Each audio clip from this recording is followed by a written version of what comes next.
Hi there, welcome to our painting stream. This is Dyson Dungeons, just making sure everything's working right. Looks good. Oh, I should make sure one last thing.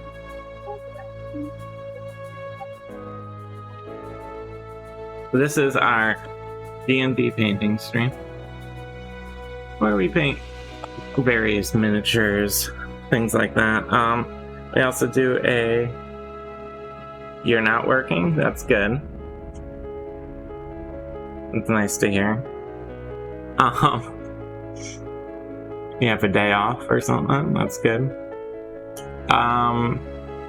In addition to painting, which we do Mondays, Wednesdays, and Fridays from 10 a.m. Eastern to 2 p.m. Eastern, I'll get to the flip in a second. We do a Dungeons & Dragons show that we air on Sundays, 2 p.m. Eastern, and everything gets put up on YouTube and other podcasty things. Well, at least the D&D show goes on the podcast, so you can check us out there. Let's see. Something to flip. There you go. So today, I'm painting a crab.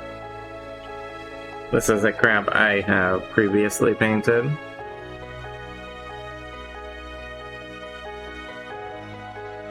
And today we're going to be doing actually the same model. We just had a second one. So,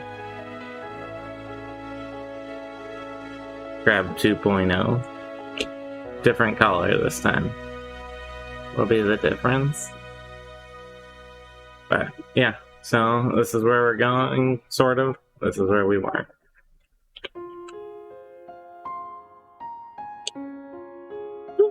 Oh.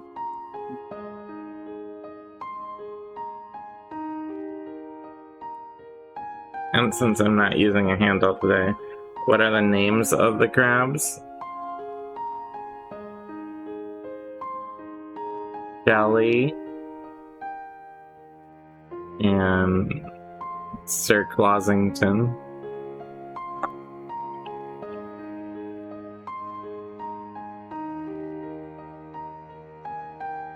Those are their names.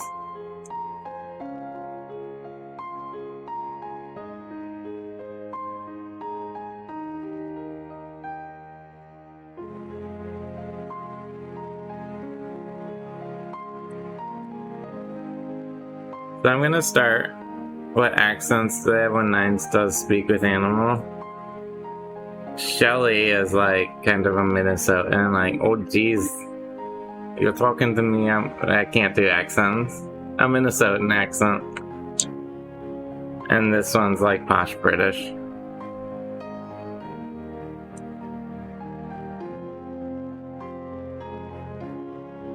So I'm gonna start by just getting a rough bottom coat put in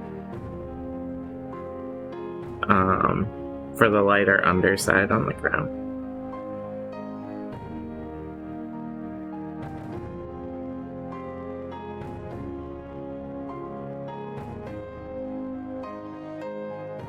I'm gonna flip over Shelly here as like a little reference to where I previously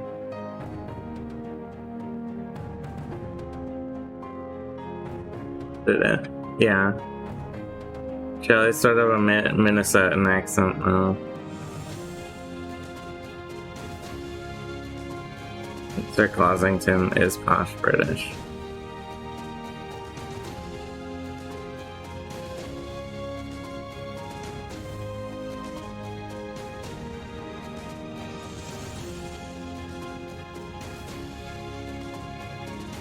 They should have had. Oh, that'd be pretty good. Yeah. Heavy Bostonian accents. Again, I'm horrible at accents, so I'm trying to think how that would sound for Crown.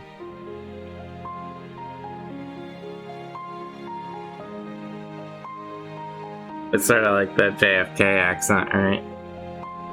is the Bostonian.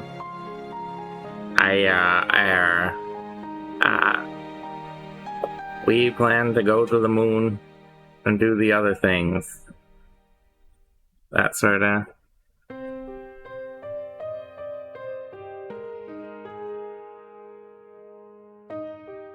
That sort of accent, I think.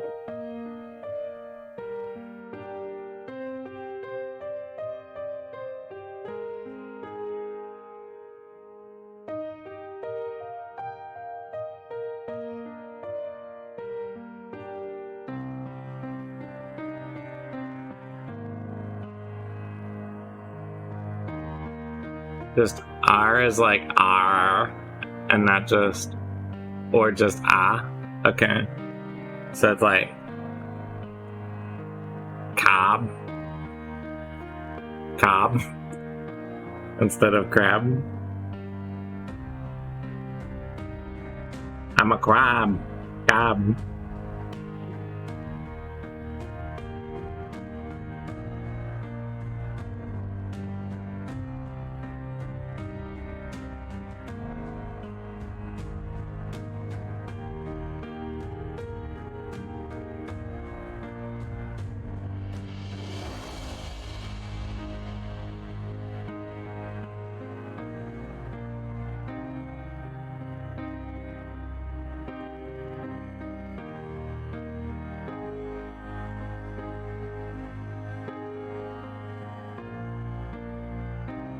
Like I said, I'm very bad with accents.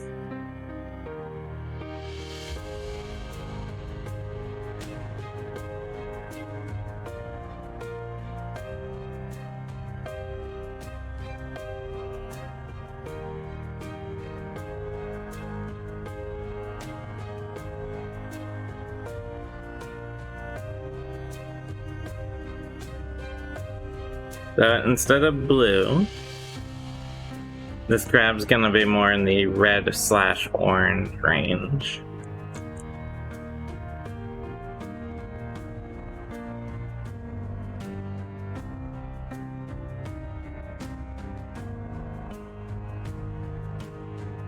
Rather than just copying the color, you know, do something a little more interesting and different.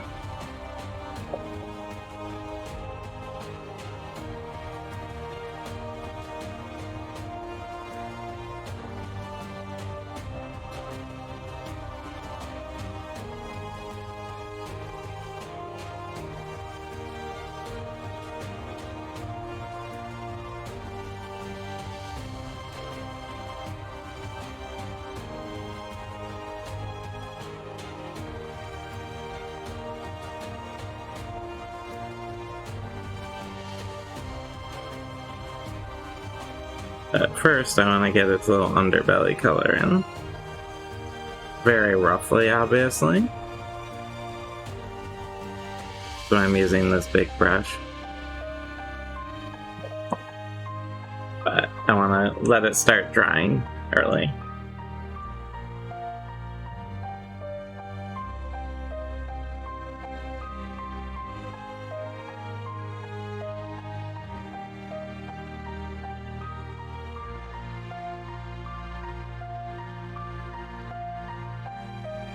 And then after I get the bottom here of our crab painted in, I will flip it over and start doing the top color, the base color of the top. So there's gonna be a little gradation that happens, dry brushing and stuff like that down the road.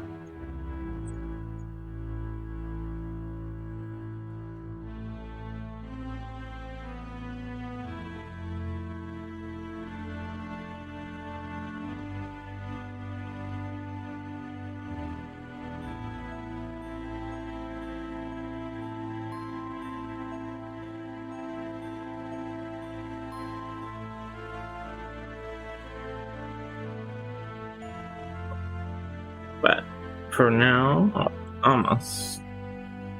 I get over here. Oops. And this is why I'm doing it very roughly. I will do spots like that accidentally on the cloth. But it's quick and easy.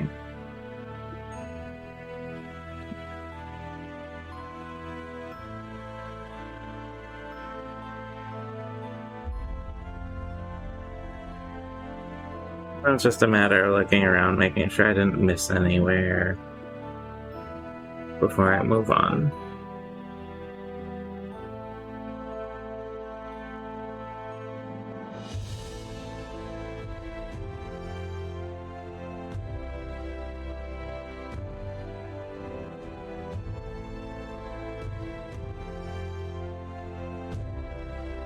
Okay. That's good enough for now. So, as you can see when I flip it over, it's basically all of that paint is not visible. Just like on Shelly up here. So, now I'm going to do, so how I did Shelly is I gave them a base coat and then built up other colors on top of that. And that's what I'll be doing here with, what was it? Sir Clawington.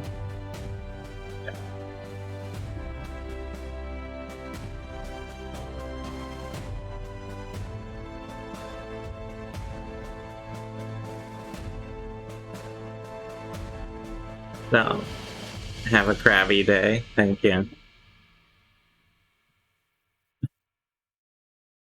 I'm gonna see how much red I can get out of this mostly empty bottle.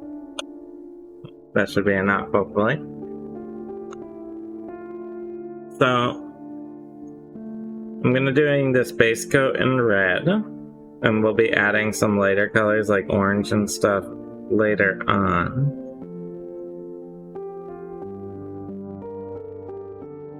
And I might even, so I did these red tips on Shelly here as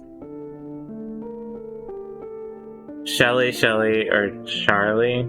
It's Shelly with an A-S. I think the first spelling there with the Y.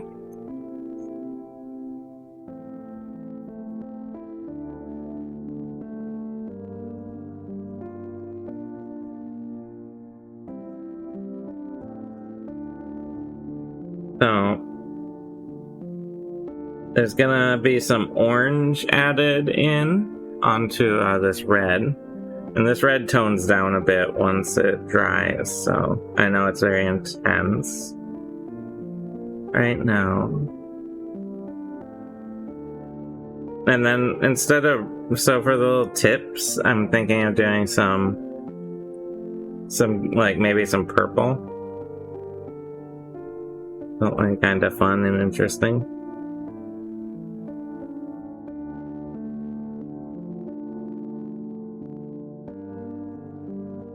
How angry does Shelly get if you add an unnecessary E? Oh, let's just say I've never met anyone who's done it. So, you know, I don't think they made it.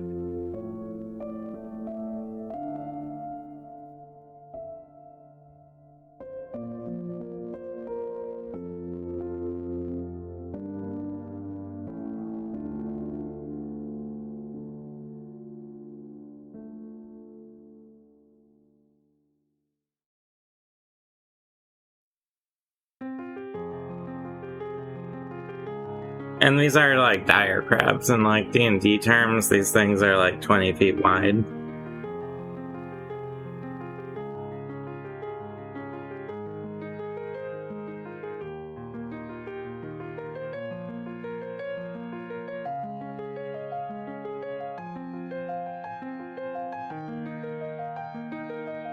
They are pretty dangerous crabs.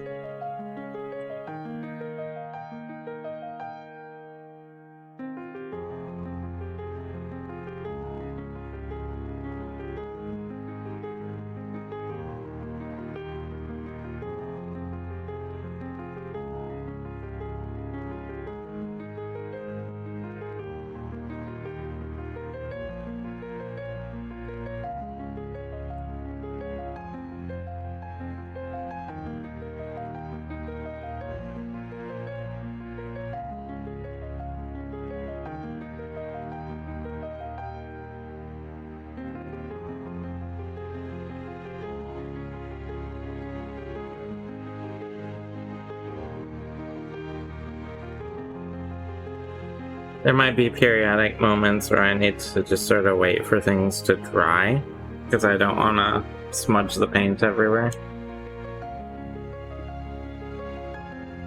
On a piece like this, because this thing's not gonna fit on one of my little painting handles, so I don't have the luxury of a non, whatchamacallit handhold. A handhold that's not part of the model, that's the word.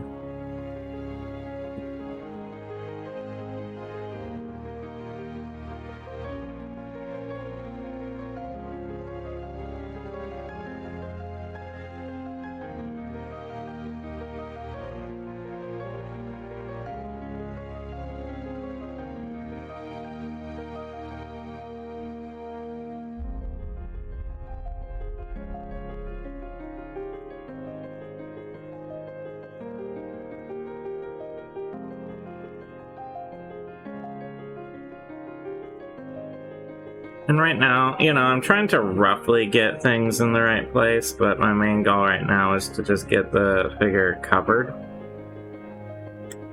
with paint fully.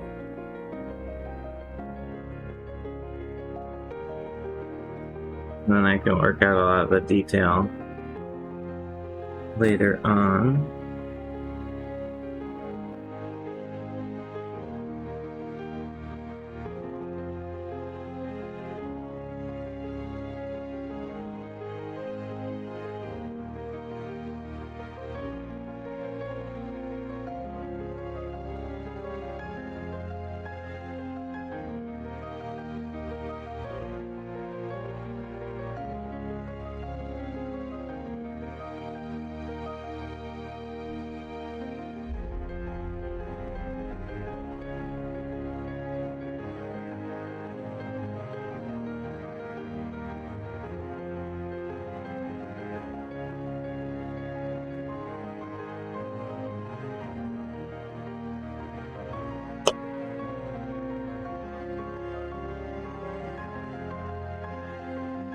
Uh-oh. You added a lot of unnecessary ease to Shelly there.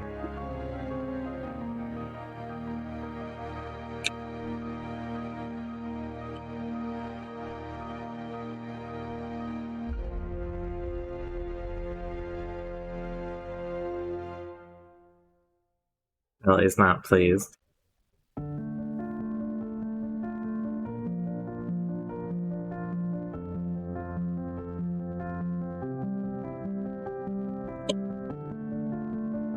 I messed with my camera. There we go.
Oh, this is a little tricky bit, getting under the shell and onto the arm here.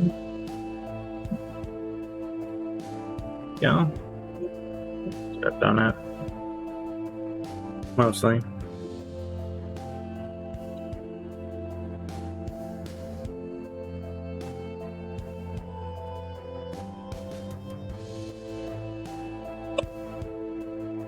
Alright, so I'm kind of going a little slow, trying to let him dry as I go. I don't want to jump too far ahead and start handling wet paint if I can avoid it. And I'll have to go back a little and get areas where it's splattered red, where I don't want it. That's fine, it's part of it.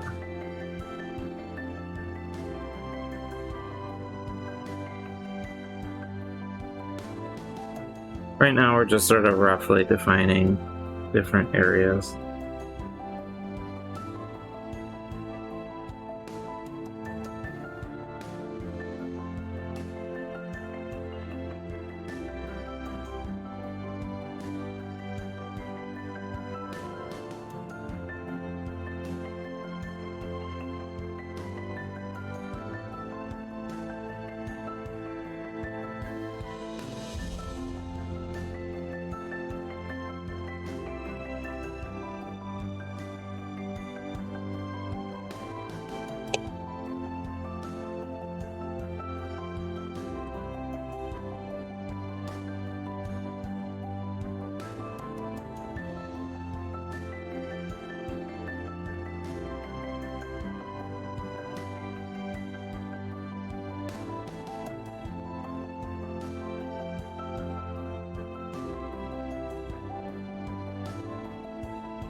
But this will serve as a good base for Shelly. This is Sir Clawington. Shelly is the blue one. This is gonna serve as a good base for Sir Clawington, who is gonna get a bunch of different color accents and gradations, especially on the top of the shell. The bottom of the shell remains relatively similar.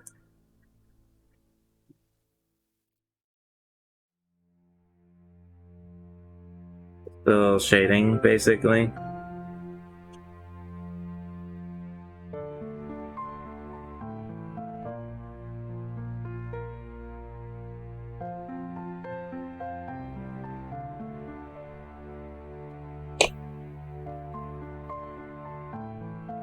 We're starting to get this rough in. Now, one thing I'm going to do on the bottom here is we have this tail that wraps underneath, and that's gonna get some red on it.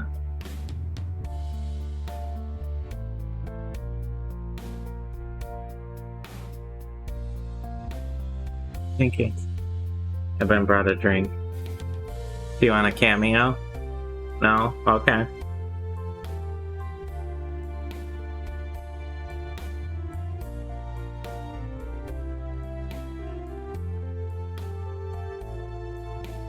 So crabs have like this little tail they wrap underneath them. So that's what that is, this little bit. Oh yeah, you really ruined everything when you did your cameo.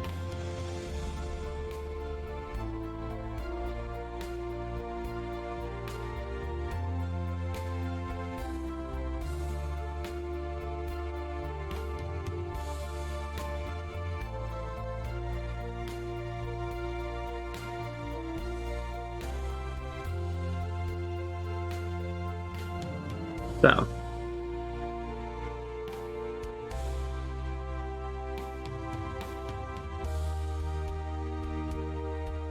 getting in here, and now things are pretty wet still, So I'm going to give this a second to dry before I tackle the other legs. And then I have to start putting some of this dark sand back in certain areas that I'm sure you can obviously see right now.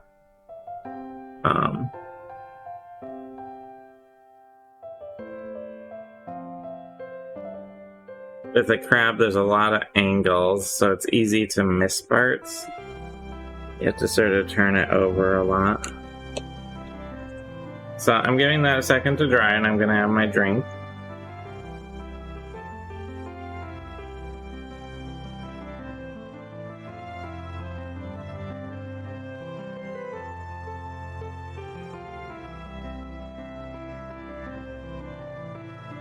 But I'm looking at, I have this orange, which should, it's a little translucent. It's actually called clear orange. And I'm gonna use this as a sort of a dry brush to get some color variation. And then I'm thinking of using this heavy violet for the tips. Sort of like Shelly's red tips here. I'm thinking of using that purple for the tips. I might also do a little darkening in the center, I'm not sure. And then obviously at the end you have all these barnacles, but you do those near the end.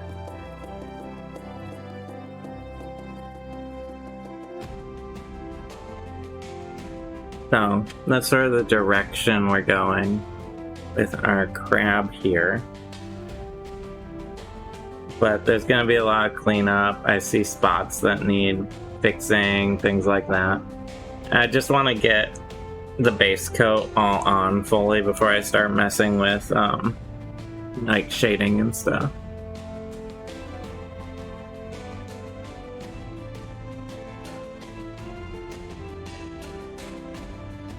Still pretty wet. For some reason, the crab is staying wet and not getting dried out really quick. Unlike most crabs.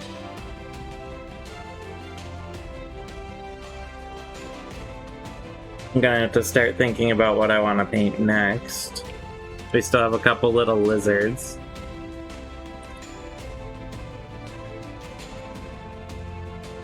That my dad's been painting. Slow down.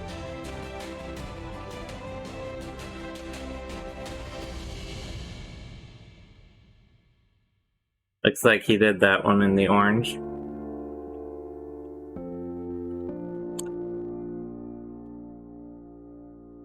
There's this in progress one here.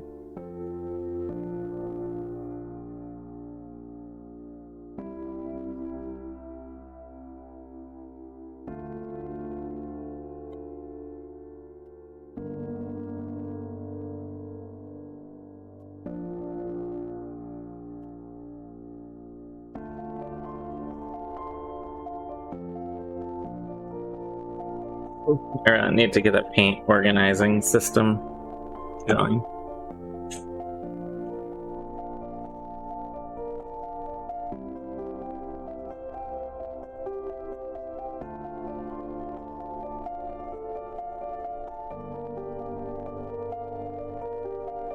How is my drying coming? Tail is still pretty wet.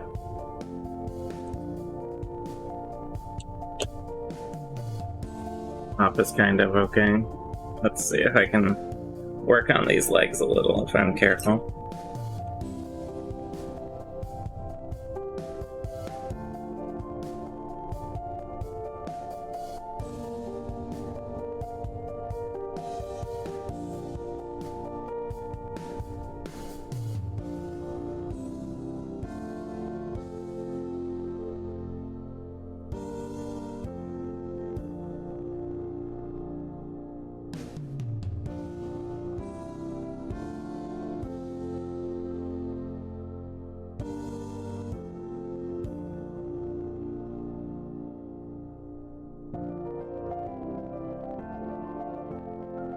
I'm just sort of getting what I can get from the top without moving it right now.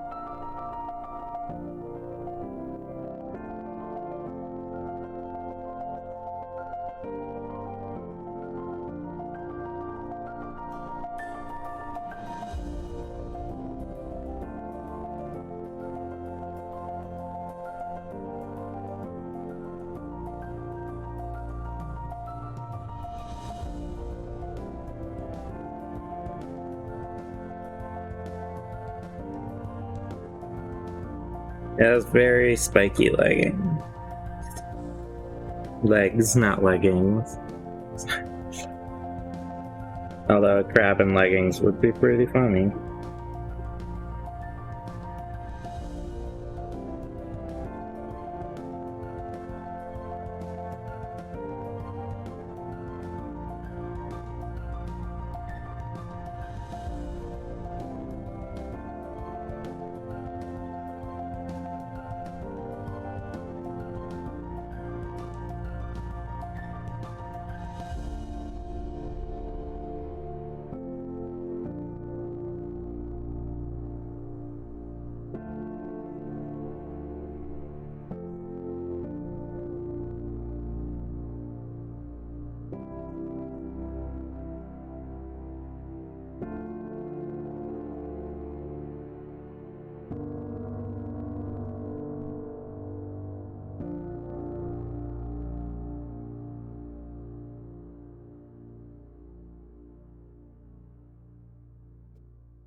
Okay, so flip on its back here. I'll see what we can get.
So, just getting as much of this covered as I can reasonably.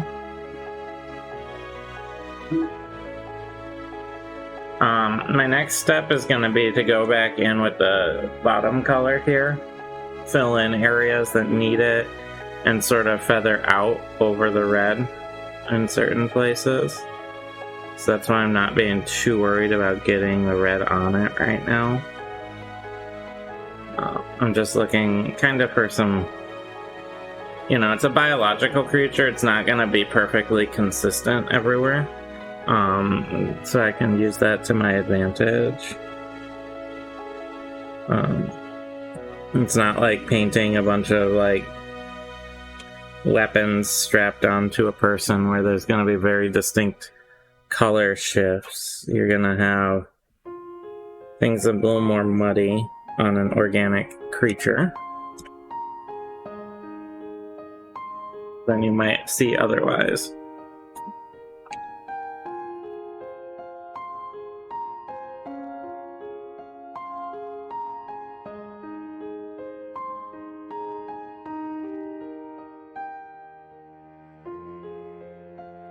But I will probably start switching to a smaller brush from here on out, now that sort of the really rough colors have been put together on this guy.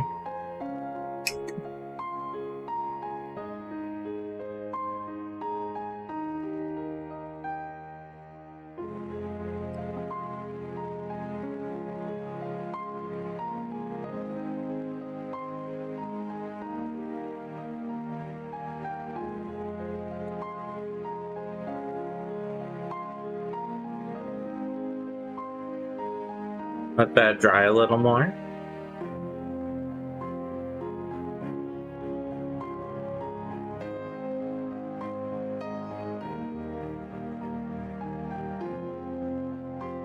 A very intensely bright red crab right now.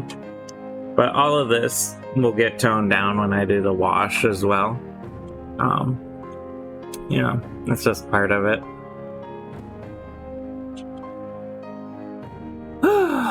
So, how was everyone's week? It's Friday. Everyone get through pretty much unscathed.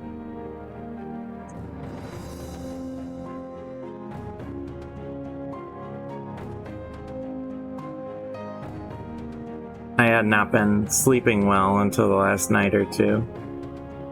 So, I am starting to recover.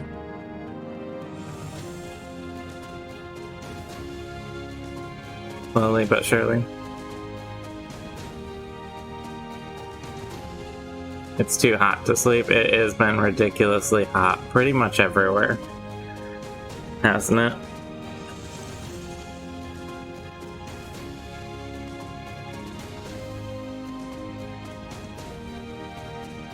We have like a little portable AC unit, and I don't think I would sleep if we did not have that like next to the bed.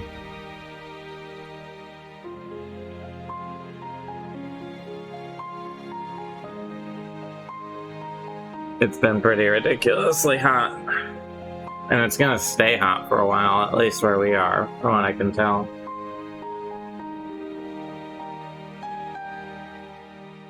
Which is rough because we're doing a bunch of outdoor work, getting things cleaned up and set up.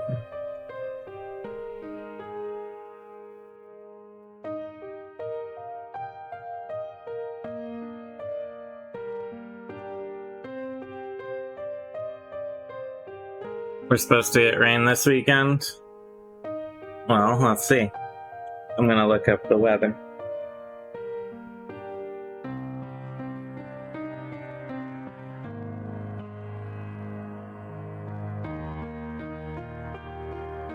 It looks like we have a pretty good chance at rain on Sunday.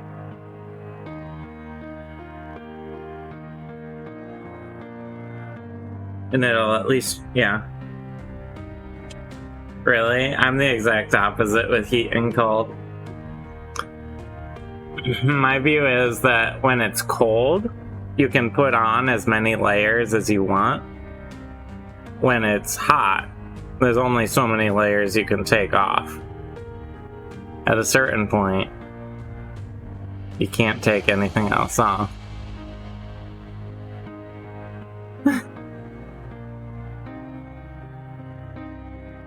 Yeah, I'm very much in the cold weather camp, like who 128. But yeah, there are people who like Kid Cat who like the heat. I'll admit it, begrudgingly.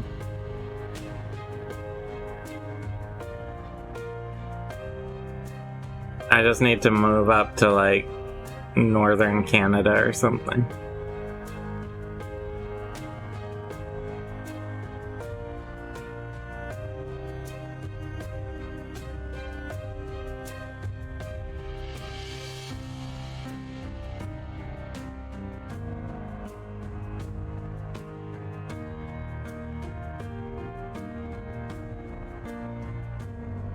So, as it dries, this crab reveals some spots, like this part on the back. Sometimes as it dries, those will appear. And you just, that's part of the reason I'm letting the crab dry here, is to let it reveal spots where maybe the paint didn't adhere fully. So that I can tackle them in the next step here. But I think we're close to dry enough. The tail's going a little slow here, the bottom is. But I think it's mostly good.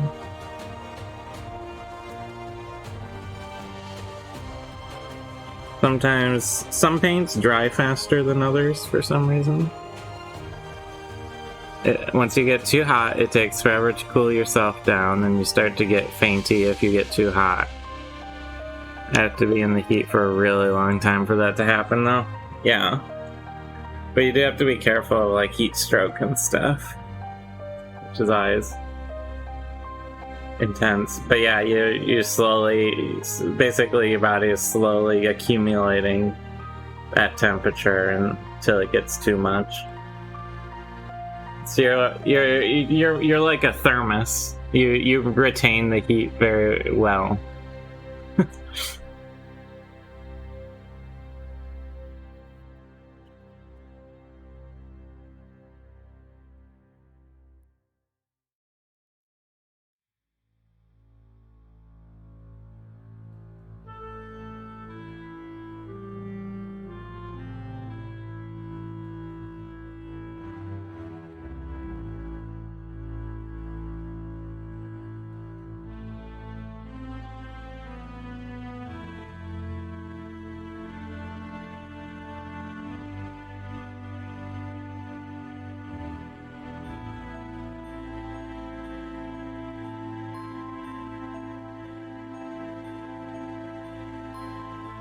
Now that the bulk of Sir Clawington here is dry, I am taking my smaller brush here, and I am going to just be going through, adding in areas where it needs it, and where maybe it missed a little, and covering up areas where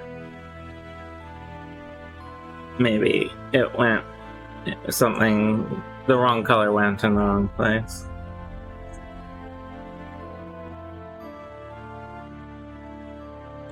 Or where it dried a little funny and the paint didn't adhere properly.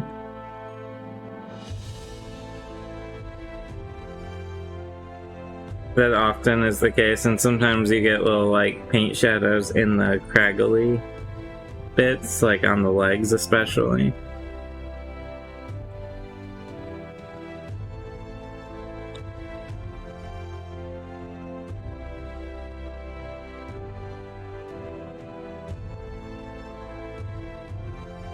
What I mean by paint shadow, I don't know if this is a technical term, but if you have like bumps on a model and you're running your paint across, when the brush goes over that bump, it might not naturally come down immediately on the other side and leave an area on the other side of the bump unpainted. So, I don't know, I call it paint shadow because it's like a shadow where your paint was going. And it sounds cool.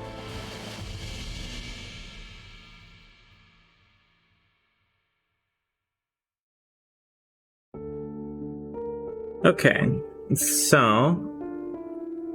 I'm going to be digging into our underside color here and doing some cleanup and adding a little... Yeah, crab is bouncing. See if I can just put something against it to minimize the bounciness.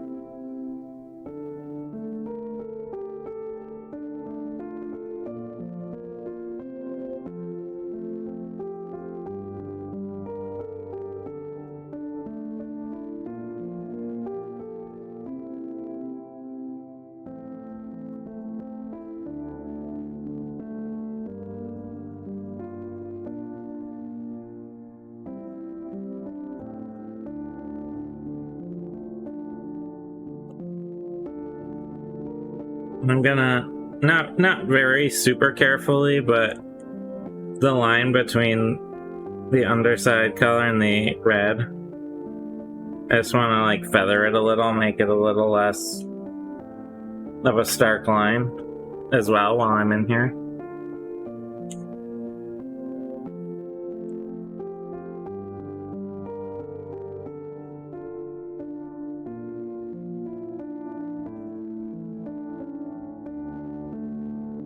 Because generally speaking, there aren't a lot of hard lines. Something like this.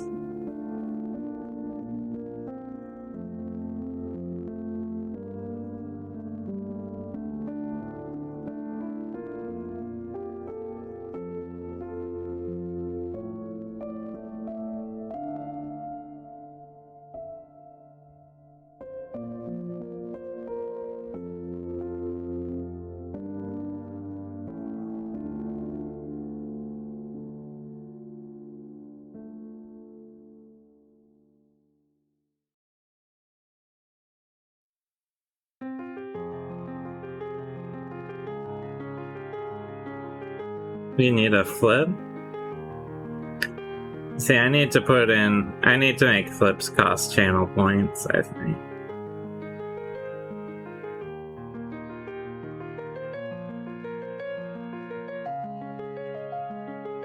Give me just a second, and I'll give you a flip.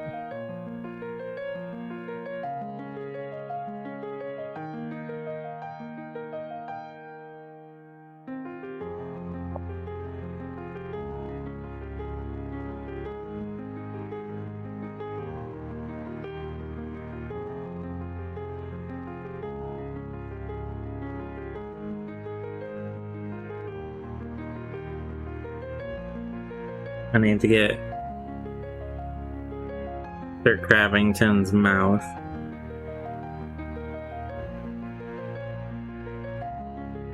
Started. And then there's a bit of work to do on the front side of all the legs, but there was a flip insisted upon, so here we go.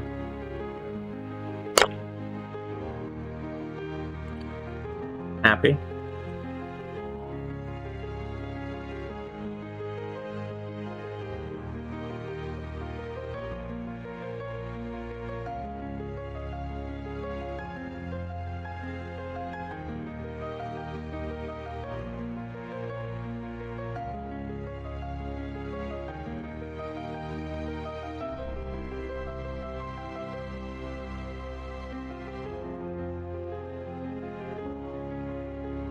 You're always happy?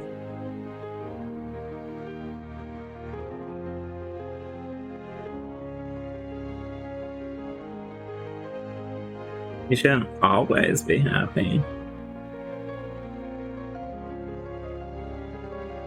I think Bob Ross said that sometimes you need a little dark times to make the good times a little better. You know, you get that sort of, if you see dark times, the good times just shine that much more. That was a Bob Ross thing.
I think we're mostly there with the base coat on Sir Crabbington. You gotta, with a crab like this, you need to really turn them around a lot, because it's really easy to miss a spot. So I'm seeing like a spot or two that needs some red touch up here and there.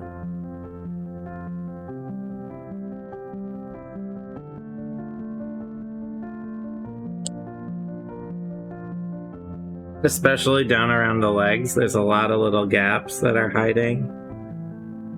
I want to try and make sure I get and pull my hair into my paint. That's always important.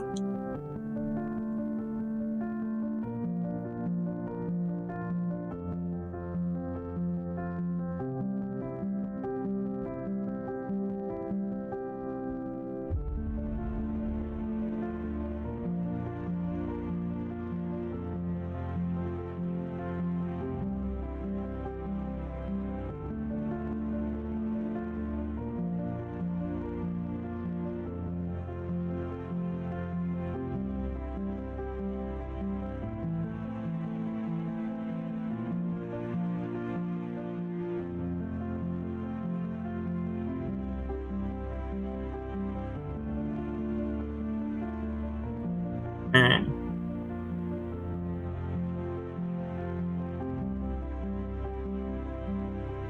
I'm missing other spots. I have to constantly be on the lookout because they do tend to hide. Especially in this sort of gap between the legs and the top of the shell. There's a spot I need to touch up, for example.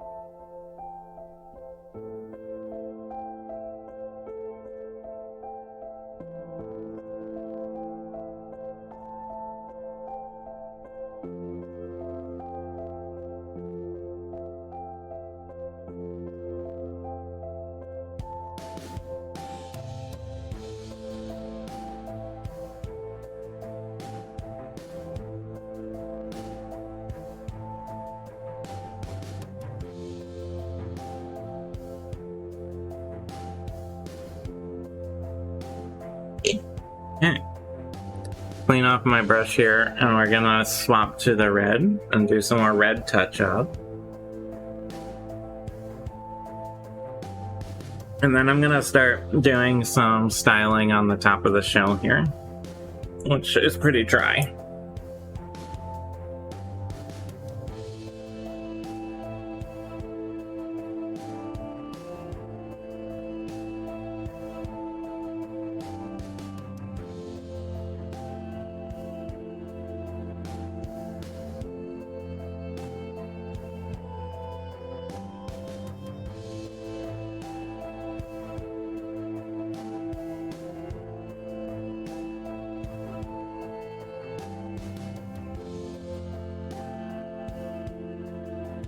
Shall we?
Every time I turn over this crab, I always find a little spot on the legs that I missed. Seems to be the general rule. When you have a piece with this much surface area, it's really easy to do.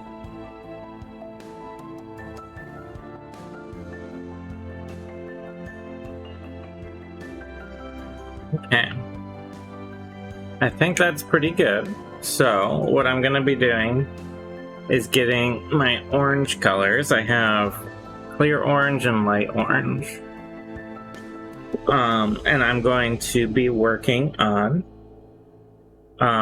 shading these in. My general plan is I'm going to have these dark purple tips. So I want the light orange on the furthest out area to sort of bring in that contrast.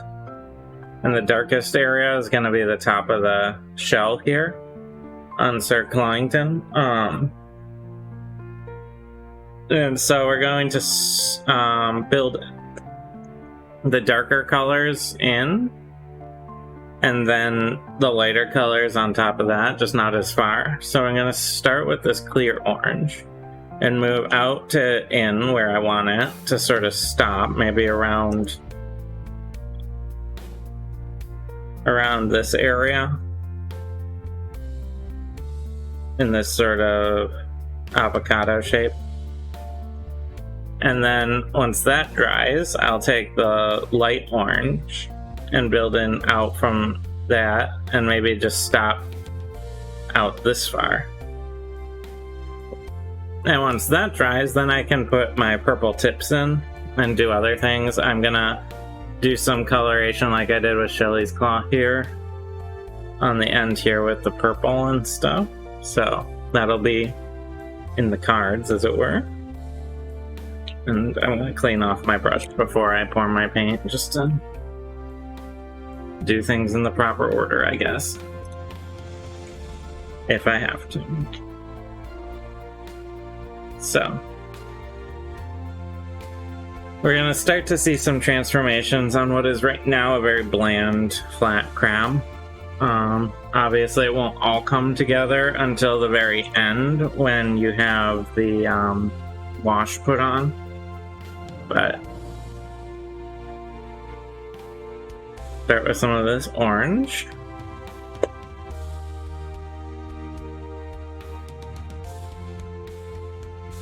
And this is a fairly translucent orange, actually. So it's going to show through some of the red.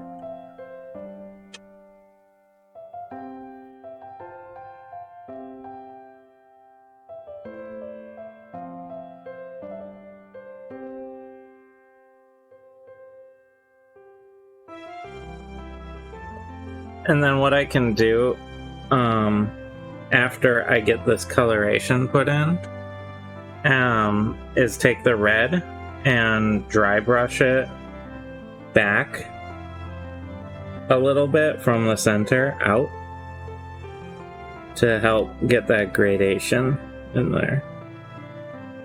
But right now,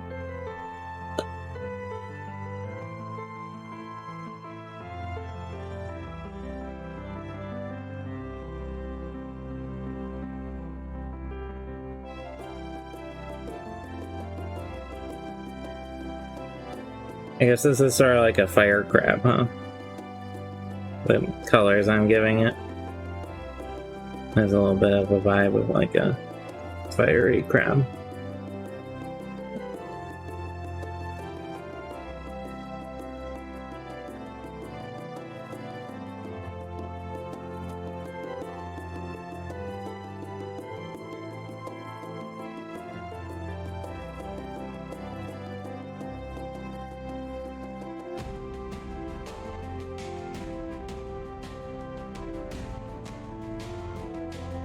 Because I know I'm going to come back in with the red afterwards, I can be a little more zealous with the orange.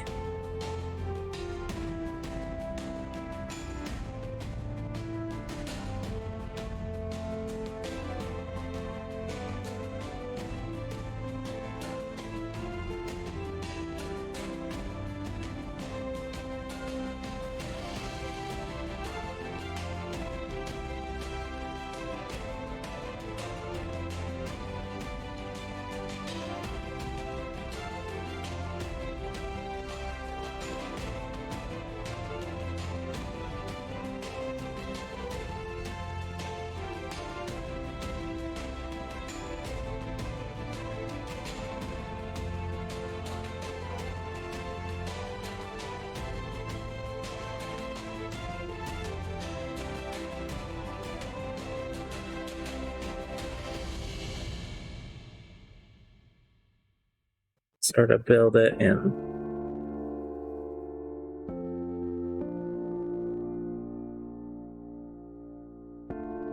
Oh, hi, thanks for the new follow. Is it Guiga Nerd? I hope I said that right. Thank you very much for following. Just working on our dire crab today, our second dire crab. Our first one's right here. But yeah, thank you very much.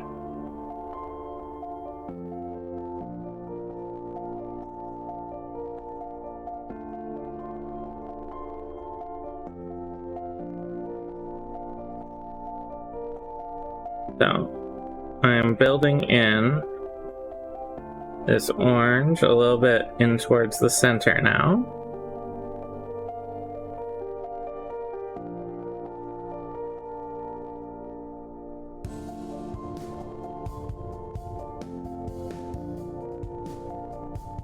And I'm gonna let that dry. I'm gonna work on the claw a little.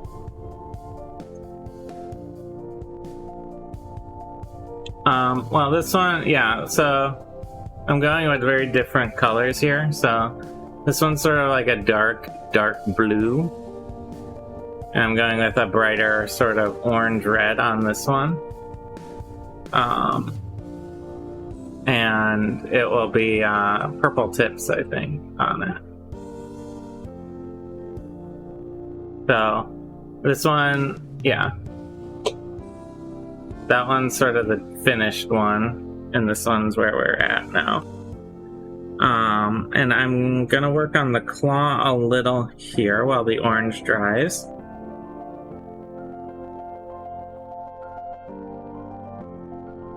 So I want to get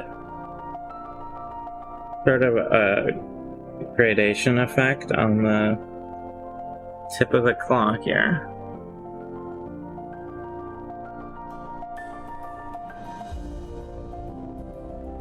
And I will be using a black wash eventually on this crab.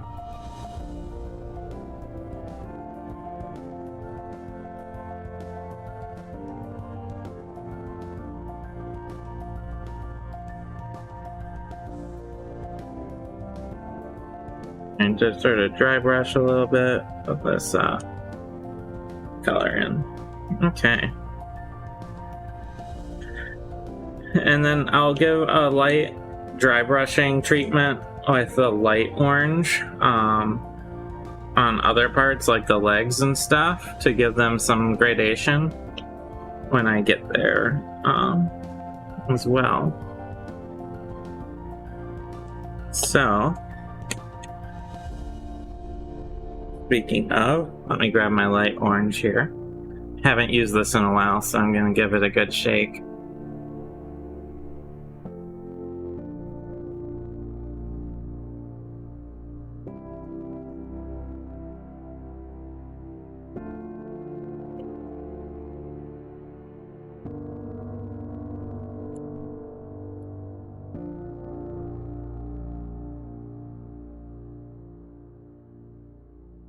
Alright, so now we have our lighter orange, and I'm not going to work in quite as far with this one.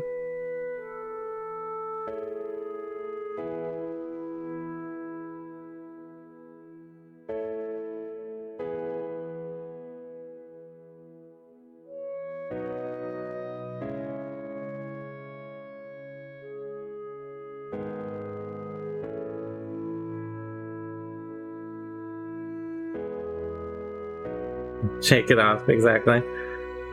And yeah, shaking your paints is important because it will build up sediment as you go. And it's also good because it reminds you to stretch periodically. Because when you're hunched over a figure, you do have to shake it off sometimes.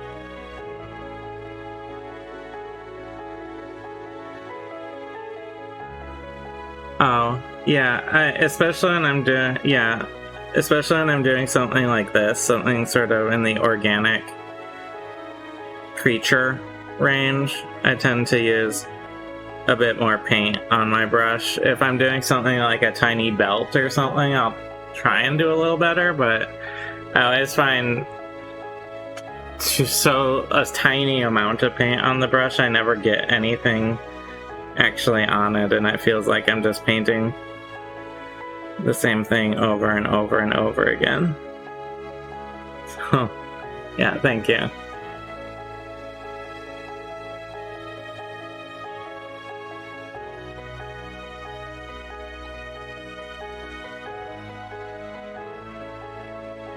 I will dab off a fair amount if I'm doing like a proper dry brushing, but for something like this, where I'm trying to sort of build this natural gradation, I find, I don't know, I sort of think of it like topping a cake sometimes. When you're doing a cake frosting, you need to put a whole lot of frosting on at once and then spread it over the area.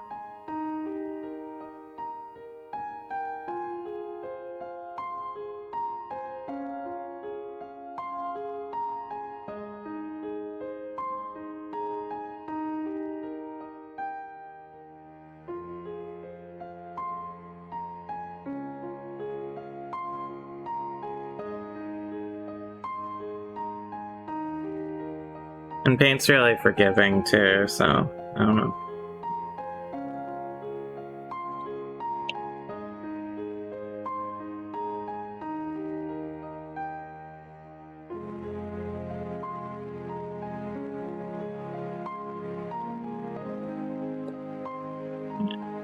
So while that dries on the top of the shell here, I am gonna do a little dry brushing and just get some tone on the legs here, so they're not such a single color.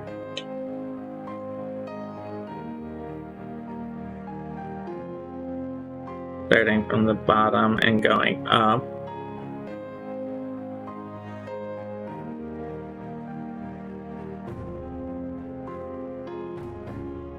Break it up a little.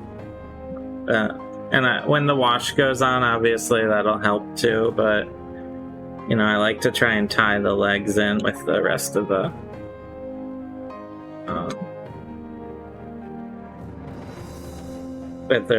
figure, you know.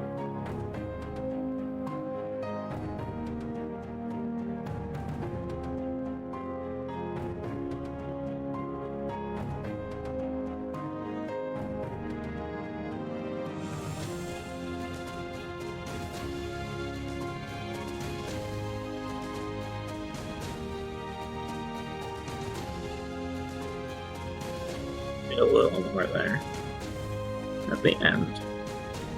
I wanna make the tip here a little more visually distinct from the rest of the leg, so.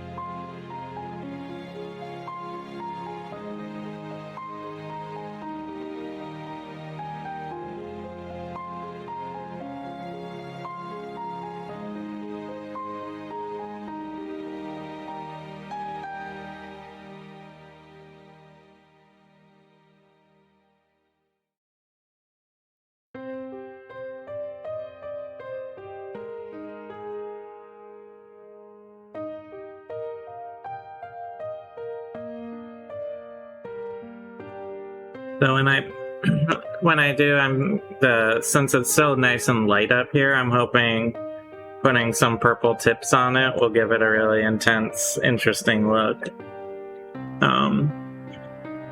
So even more so than the red tips I put on this one.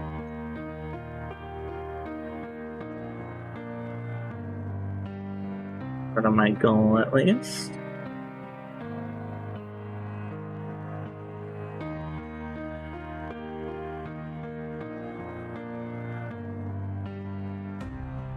That's interesting. You know, I've been going away at this crab for a while here. Just, I think.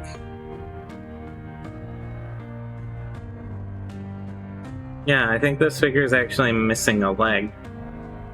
It has 4 on one side and 3 on the other.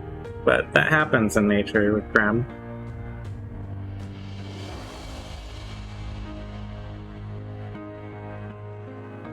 Especially giant dire crabs, probably. A dragon turtle took its leg, maybe.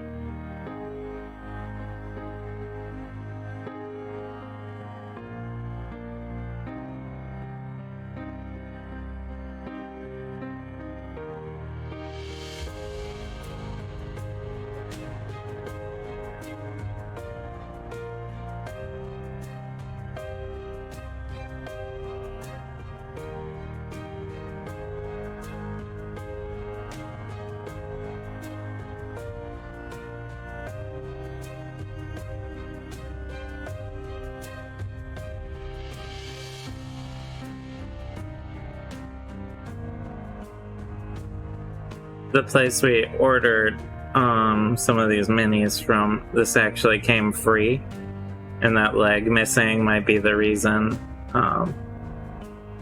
they sent it along as like a misprint. And I was like, well, I'll paint it. I already painted one crab, why not? But because I'm looking at this one, and we're definitely missing this back leg here, over here. If my camera would focus. There we go. This back leg is missing here. So that must have been a misprint. But, free crab, right?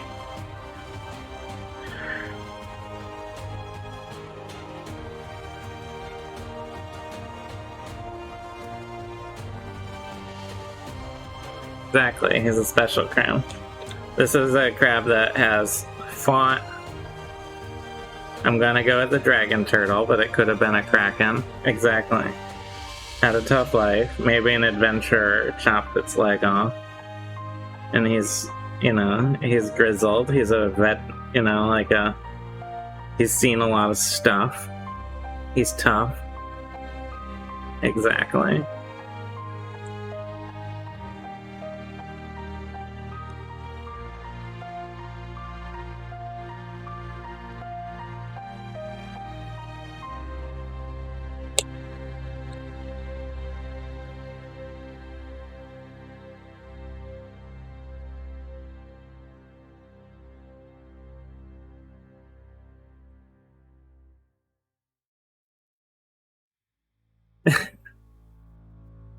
Yeah, exactly.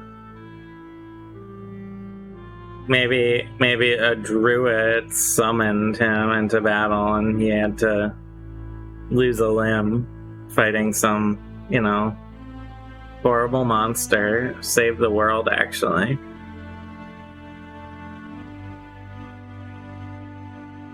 But he lost a limb. And it's sort of a badge of honor now.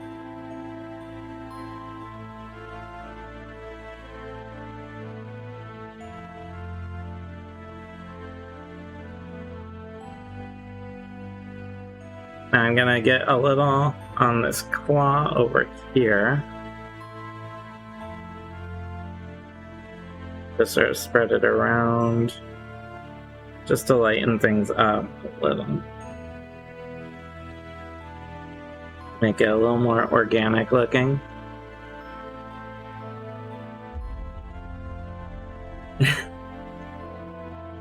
Yeah. Delicious crab leg. I personally don't really like crab meat all that much. It's not one of my favorite flavors, but man, some people I know absolutely love it.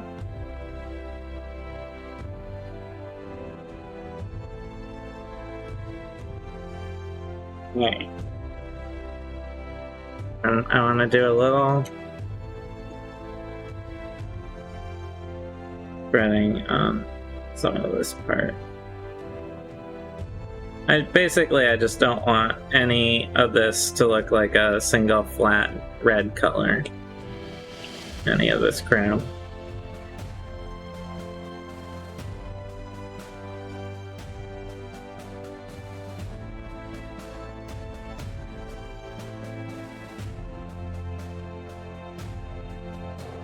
Alright.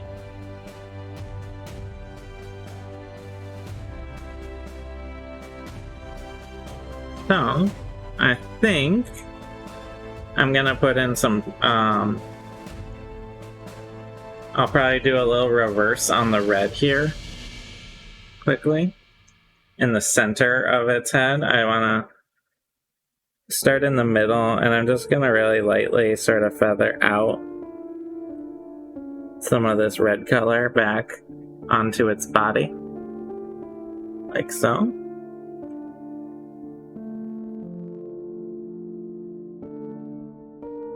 Just to sell the color change a little more and make it a little more organic looking.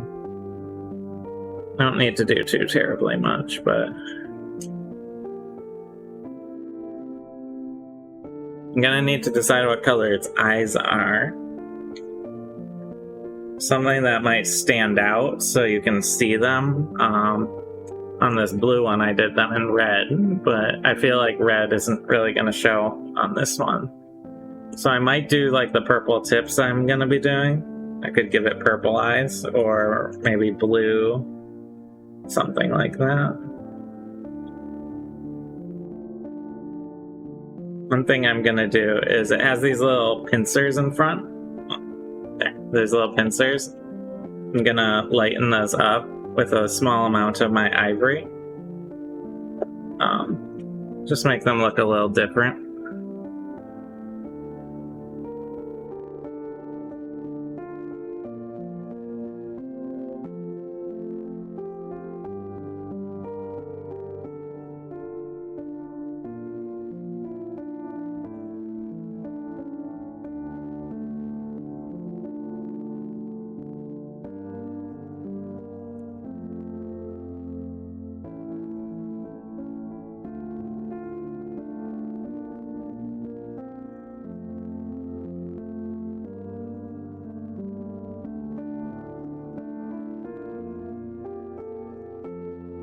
There we go. There, just brighten those up a little. And I'll probably do the same on its little, I want to say teeth, but I don't think crabs have teeth per se. I think it's more of a mandible, technically.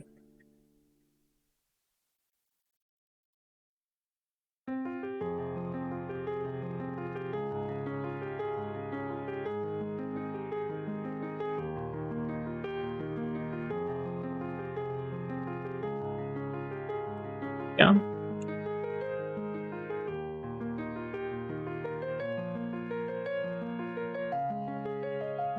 Classic crab. That would be a pretty good, yeah, crab allergy monster. You're fighting a dragon and you know it has a crab allergy for some reason, and then you summon a giant crab as its sort of foil. Okay. I think I'm gonna do the purple next.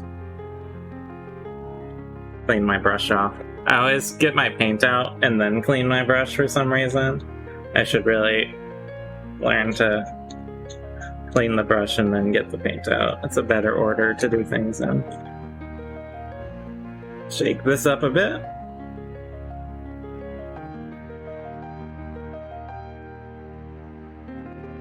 Shouldn't need too terribly much of this purple.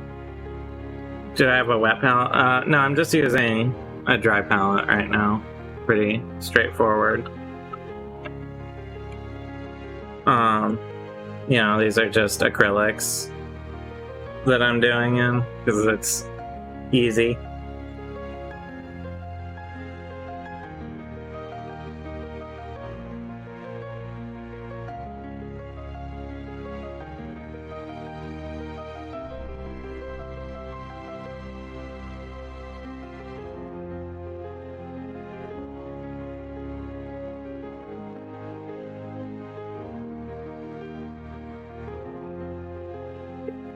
purple tips in.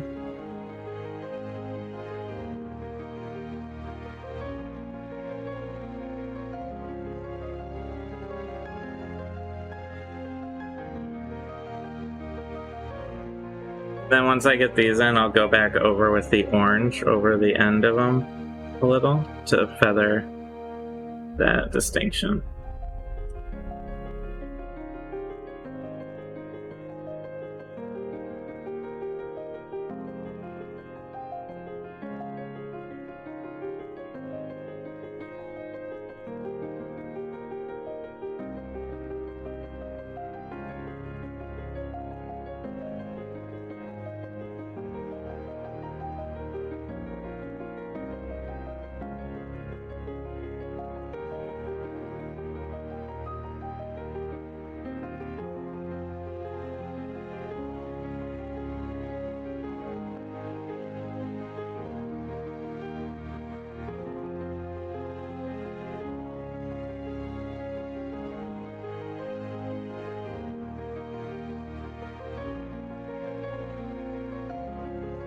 I like to do these tips in sort of unrealistic colors because it gives it sort of more of a fantasy monster vibe to me.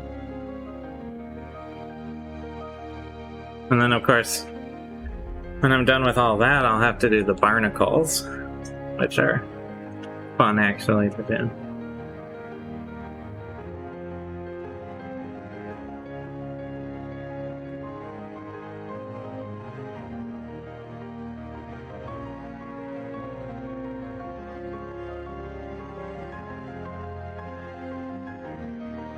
Exactly.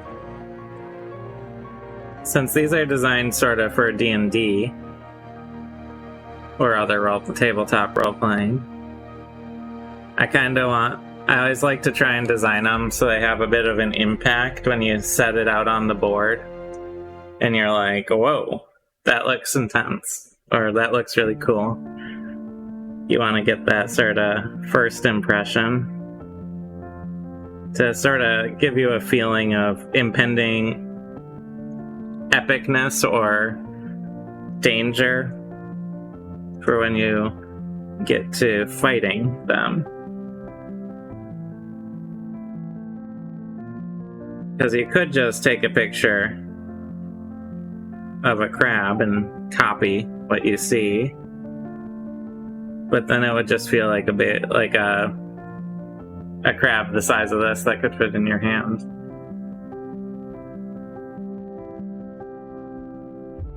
Oh, vibe is important for sure.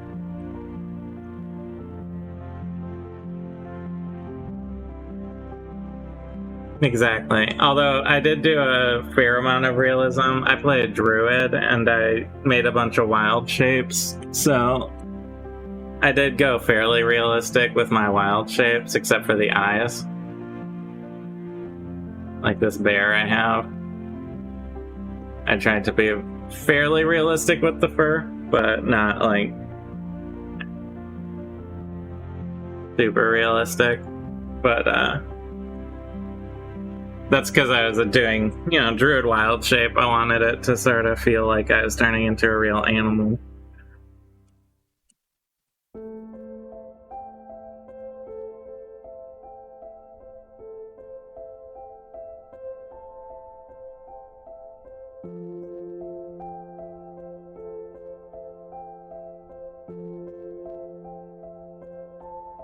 That was my only general concession to realism. But generally, like when you're painting something like a sea serpent, you don't want it to look like a snake, a water snake. You want it to look cool.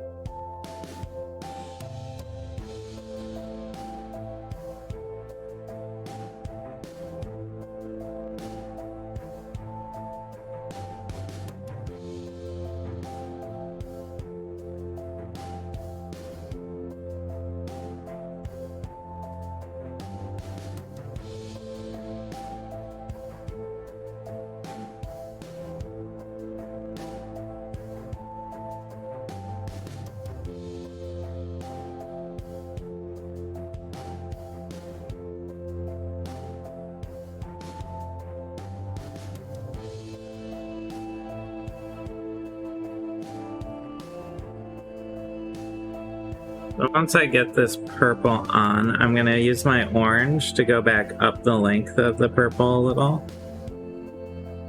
And just sort of help break up the division between the purple and the orange a little. Make it a little less consistent even than it is now.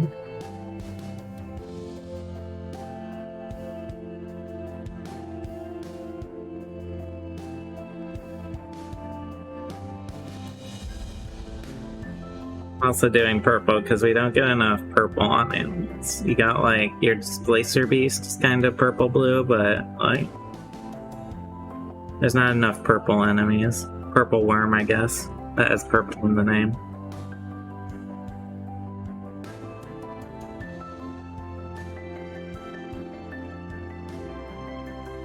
Hi, you a gem.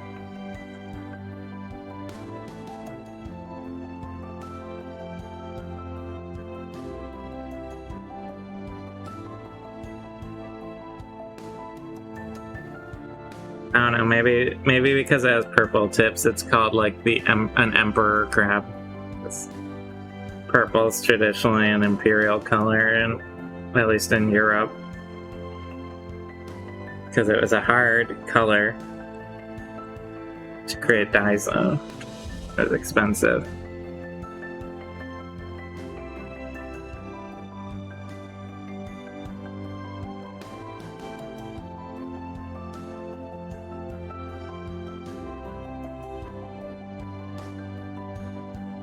Yes, we're doing more crabs.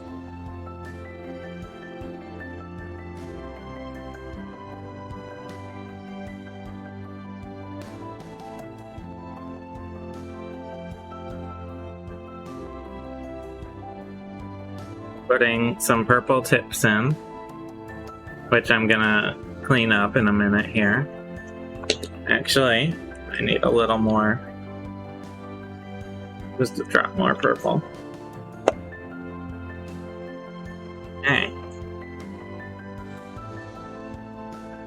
I'm gonna get some on the tip of the claw here as well, the front claw, the big one.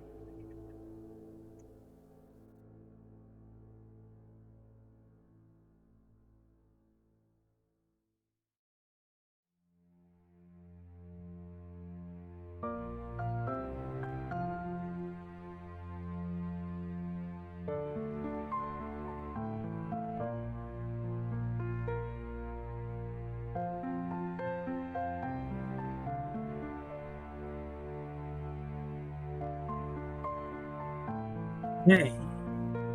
We are coming along on our crab. Alright. Gonna clean off my brush here and get my orange to sort of counter. I'm gonna use the light orange.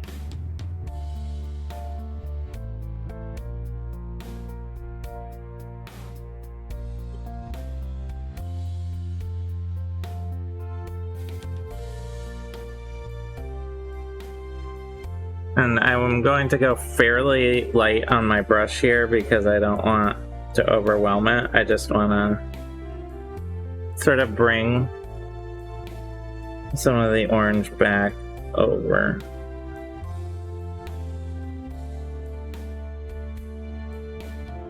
Give it a little bit more of a natural gradation. Right? Right. Hello. This is an important interruption. Yeah? There's a new donut shop. There's a new donut shop? It makes them fresh. It's still warm. Wow. So you gifted it for me? Thank you. Got one for you. Let me just finish my orange here. Thank you. I thought it would be worth interrupting. Yeah. They were still warm. There's Smells good. everybody else has had one, so Alexis thought you would like that one. It looks good. Thank you. And there are about 6 more. Oh no. So how's Shelly doing? Shelly's fine. Shelly's been done for a while. That's Shelly? I thought the new one was Shelly. No, this is Sir Clawington. Yeah. Mm-hmm. Yeah, you do such a fine job of shading the things. I'm really impressed. Thanks. So hi everybody who's viewing.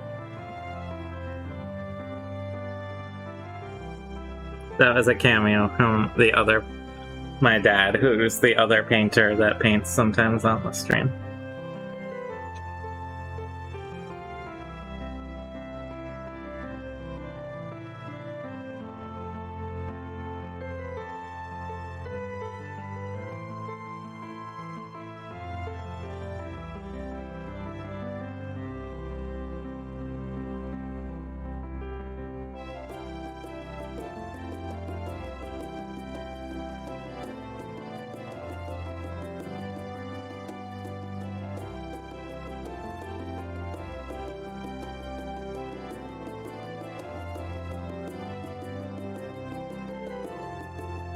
Okay.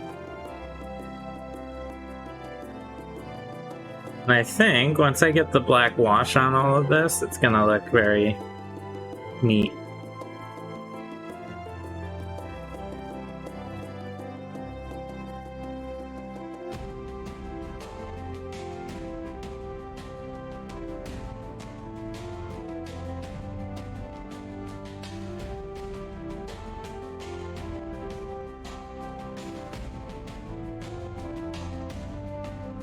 Okay.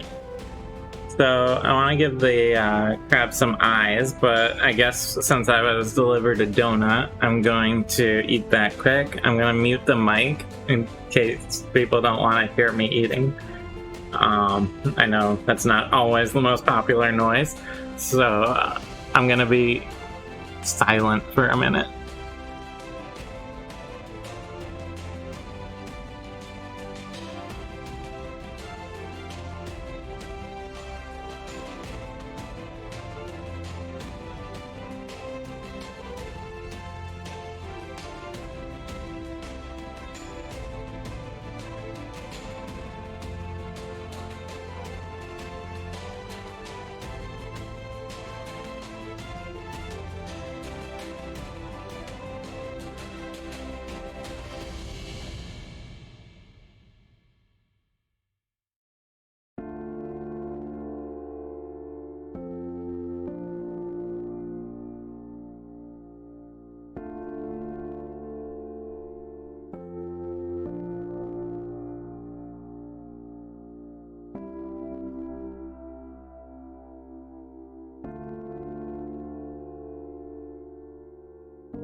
Okay, we're back.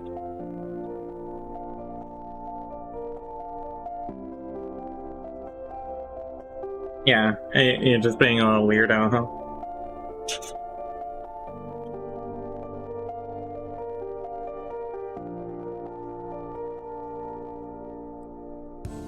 So we have a brightly colored crab going on here. I'm gonna take a little more purple and tone this back in. It got a little too light in a couple spots.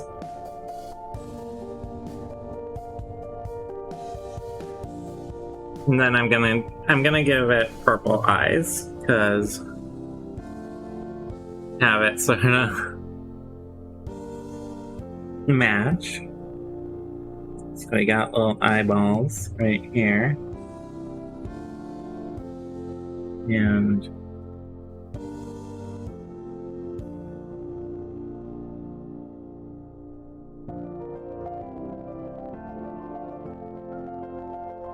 get the actual eye covered. Okay, now we got little purple eyes. The crabby noise from Pokemon. Is our music not playing? Oh, looks so good. Okay, so we have Anne Crab that is, you know, got some fun colors, got a little shading, things like that. The bottom needs a lot of wash to sort of bring out this color and make it match more like that. I'm trying to think. Before I wash, though, I want to do barnacles. That's what I was trying to remember. So, there's a whole lot of little barnacles all over this guy. This bright tropical crab.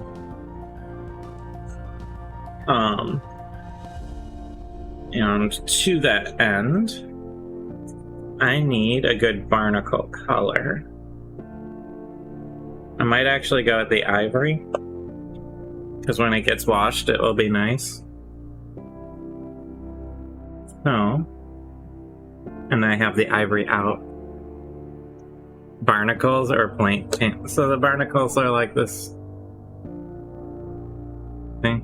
See all these little barnacles?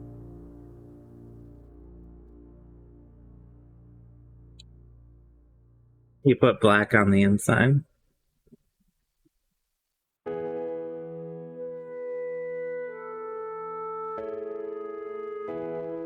So here's one of the larger barnacles.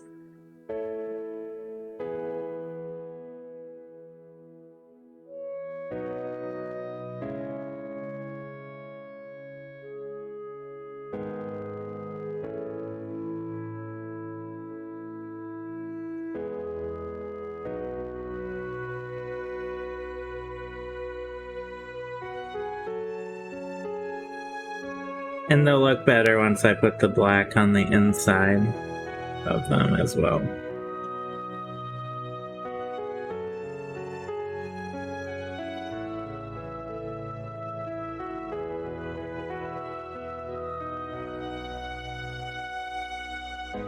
But there's like a little cluster of barnacles there, and they're very bright right now. They will get a wash.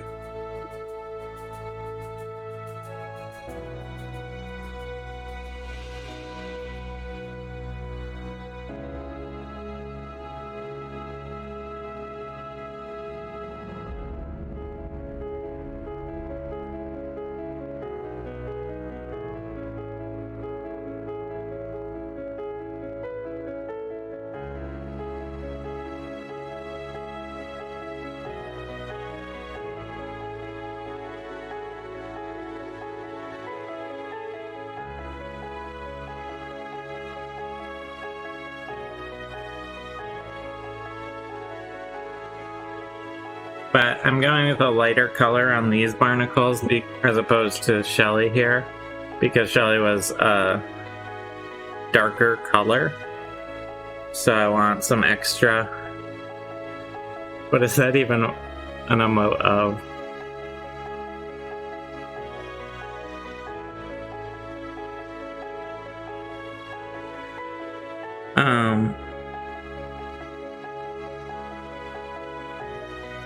Get a little extra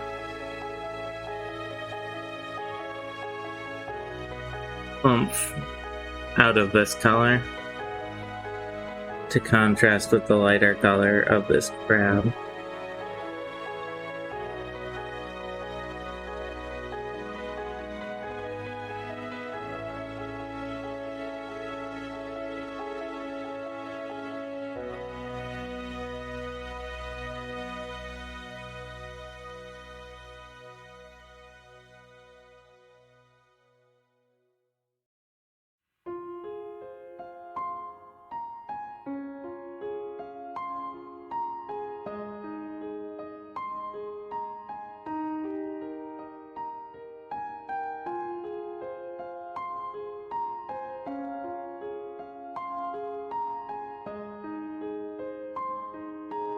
Barnacle at a time.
So I think that's all of the clusters of barnacles on its back.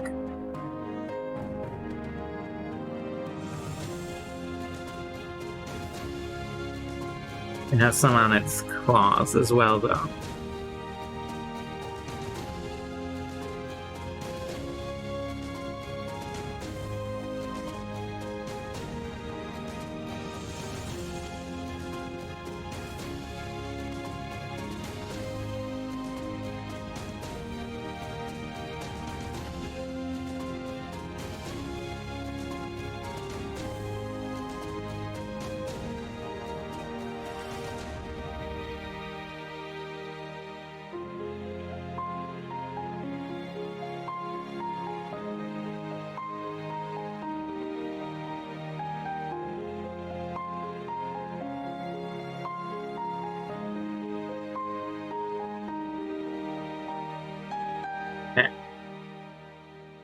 And on its other claw, it has a couple.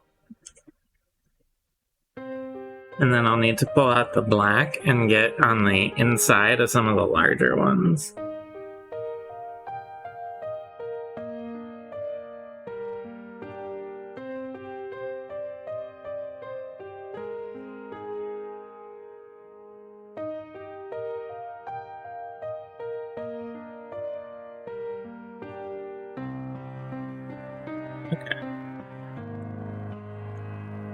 I also want to clean up a little around one of them, specifically. So I'm going to take some of my red from this first one I did. It's a little messy.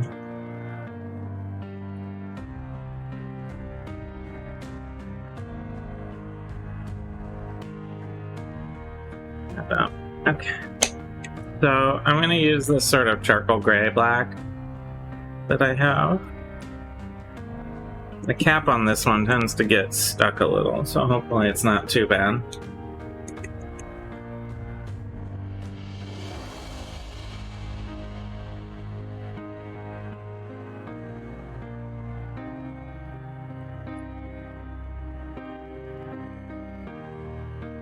That worked surprisingly well.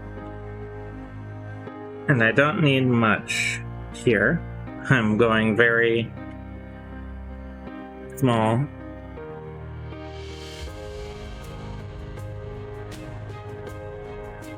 Just filling in the little holes in the barnacles as best as I can.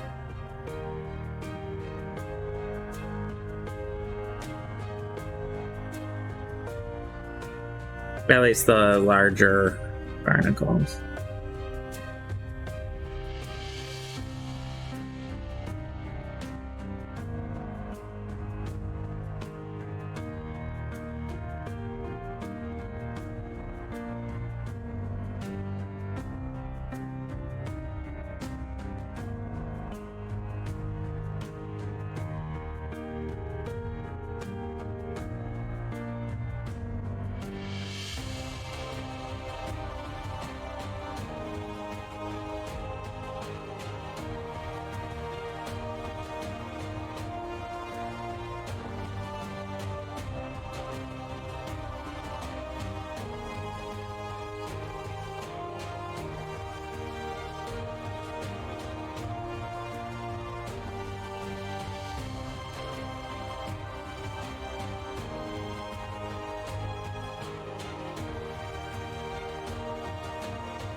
I'm also going to take the black and get it down into the mouth a little. Yeah.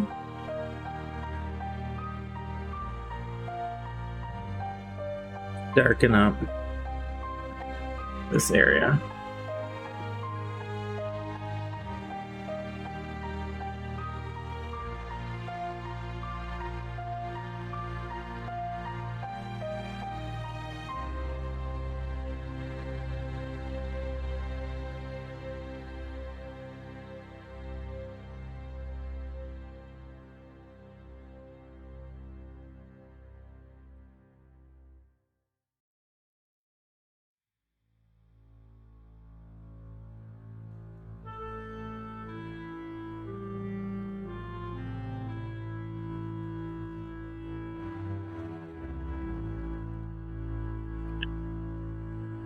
That should be good on the barnacles. The smaller ones will get some wash on them that will fill them in a little.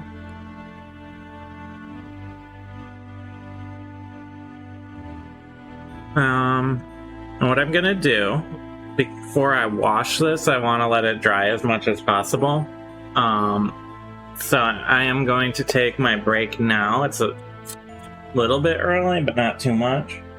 I'm gonna take a break, clean my palette and stuff, let this dry as much as possible, and when we get back I'll give it a wash, so we'll be a little more in this crab territory.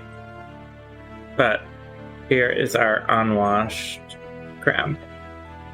Alright, so stick around. Thank you so much for watching so far. I'll be back in a little bit to finish up this crab, and then if I have time, maybe I'll work on something else. I'll figure out what. Alright, be right back.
Hi, we're back, or I'm back.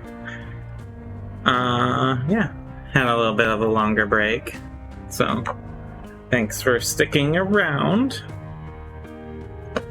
I am just selecting my wash. I'm gonna go the dark gray one, I think. So, my bright, exciting crab is pretty well dry.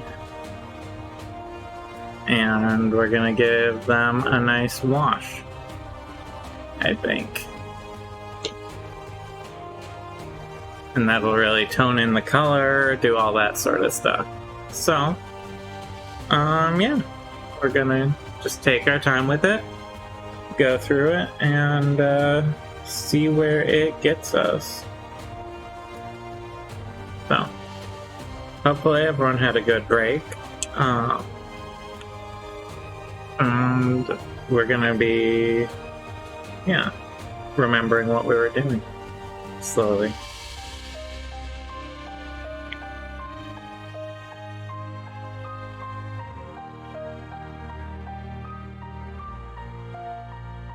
So the dark gray wash is kind of nice because it's sort of a lighter alternative to the black wash, and I want to keep this crab a little on the lighter side. I'm going to start on the underside here, which is mostly just one color. And this will help bring out all of the cracks and crevices that exist on the underside of the crab. A wash is just a lighter, thinner paint, basically, that tones things in and seeps into cracks a little better. Stuff like that. So, because I want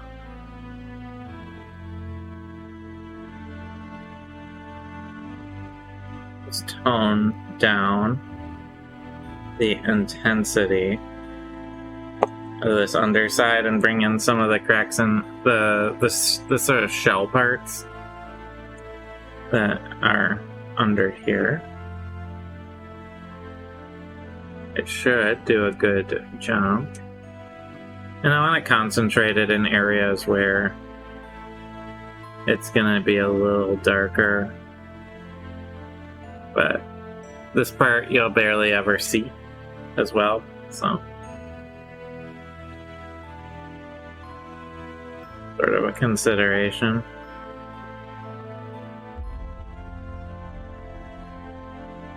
Oh.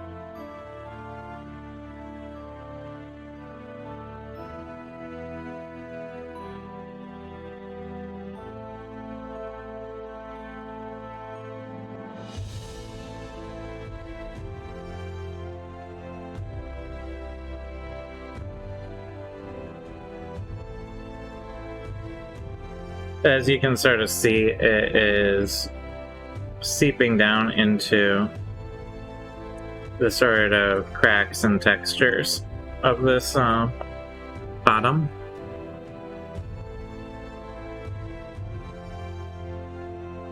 To help sort of bring it out.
While I was up taking a break, I got around to watching the Dungeons and Dragons movie trailer that they released, I think, yesterday. It looks fun. It looks enjoyable. I actually kind of like the really, really, really poorly made Dungeons and Dragons movie from ages ago. It was very campy. The one with the guy with the blue lips and everything. It was very, very dumb. But in like a... like, you could tell they were trying.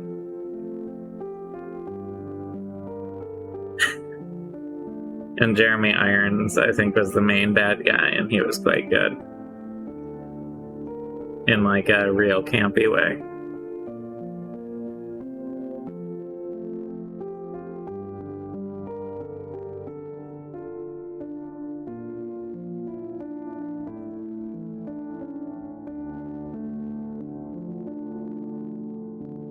But I liked how they didn't make it just generically fantasy, like they included a lot of classic D&D specific monsters, like the Mimic, Displacer Beast, Owlbear were all in the trailer.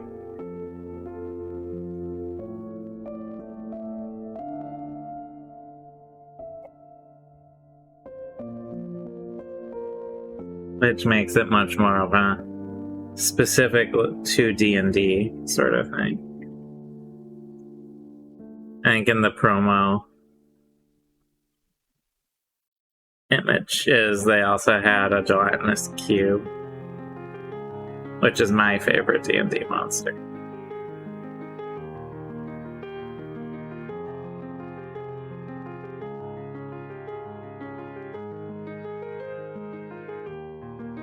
There's something about the gelatinous cube that I've always really liked.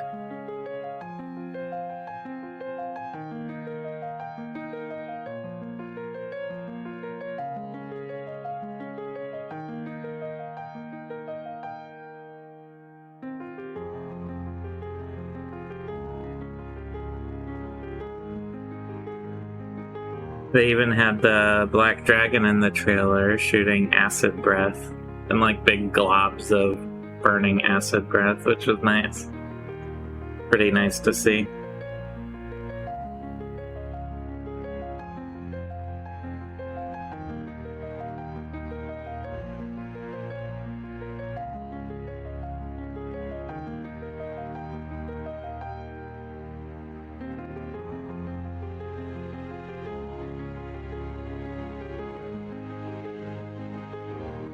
Should be fun. I probably won't go to see it in theaters because I don't really like going to theaters, but you know, when it comes out later, I'll definitely go see it. I won't go see it, but I'll definitely see it when it comes out at home. So, our bottom of our crab is gonna lighten up a little as it dries here. In our D&D game, we have encountered dire crabs like this, actually, in our D&D stream. They are, there's a place called Krebstadt, whose whole industry is based around fishing dire crabs.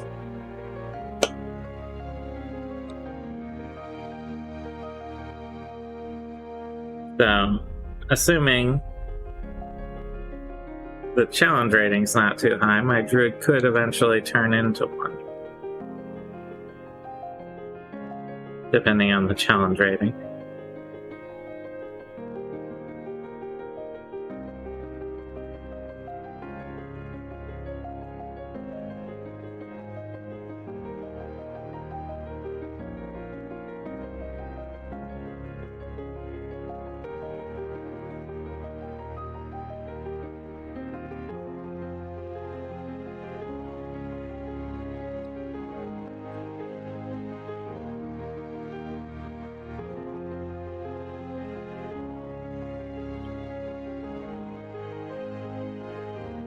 Big thing I want to do as I wash this crab is make sure I am not missing any areas. I'm not doing any sort of fancy washing with the crab, though. I'm just looking to darken and increase contrast. Really sort of basic washing at Target.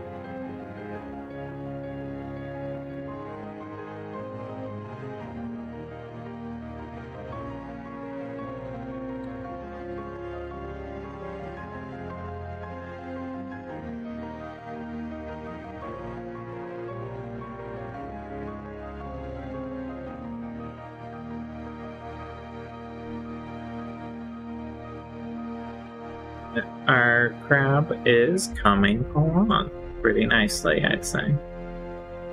So the underside's starting to dry in a little. I haven't hit the top yet. The top, I'm going to be a little more deliberate with the wash. A little less heavy-handed. Here.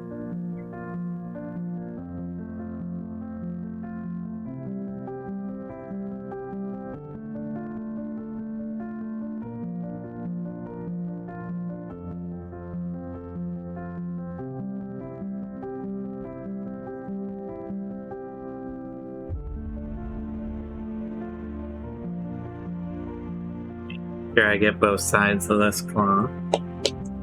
So that's gonna just, make the whole thing a little more, give it more oomph as I get the wash over it.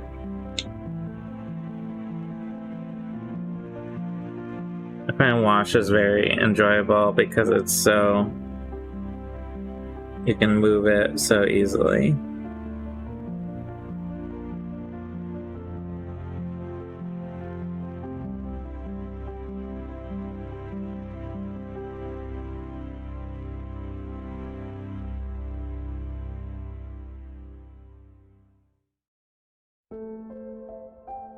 What I'm really looking for are these darkening in of the textures. Getting this sort of dark in through a very nicely textured piece. There's a lot of fine detail on this crab. And I want to sort of do it justice.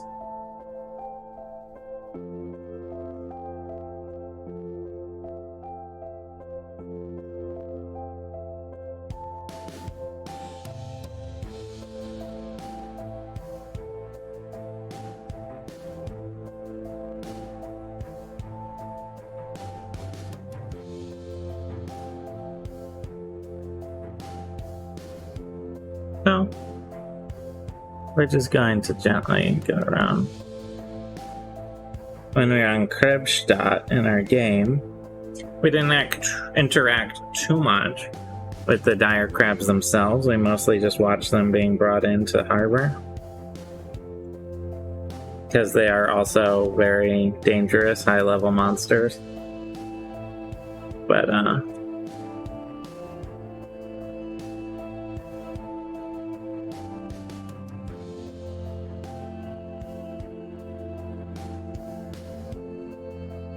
you can imagine how much money just one of these would bring in for both food and materials, and why they hunt them so much there.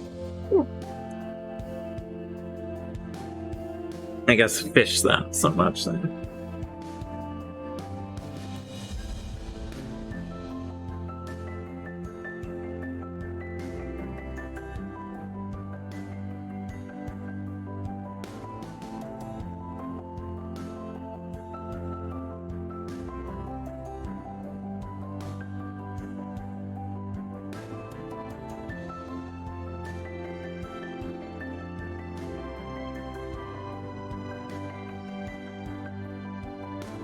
Oh, thank you.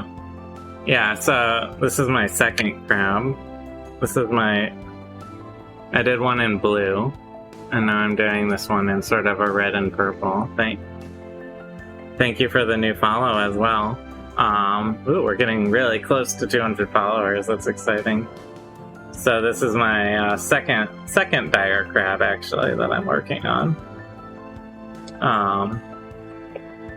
I'm just doing the shading in part right now. I want to make sure all the darkest spots are properly represented and everything, but yeah, it'll get a little less glossy as it dries. It's still pretty wet right now. But yeah, this is our dire crab for our D&D game that we do here on this channel. I'm hoping, I play a druid, so I'm hoping eventually to turn into one in a combat session at some point.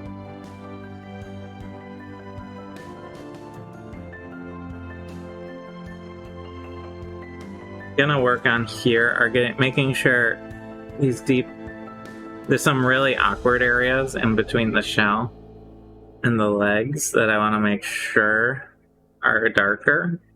Because you sort of expect with your eye, the further in, the darker it's gonna be.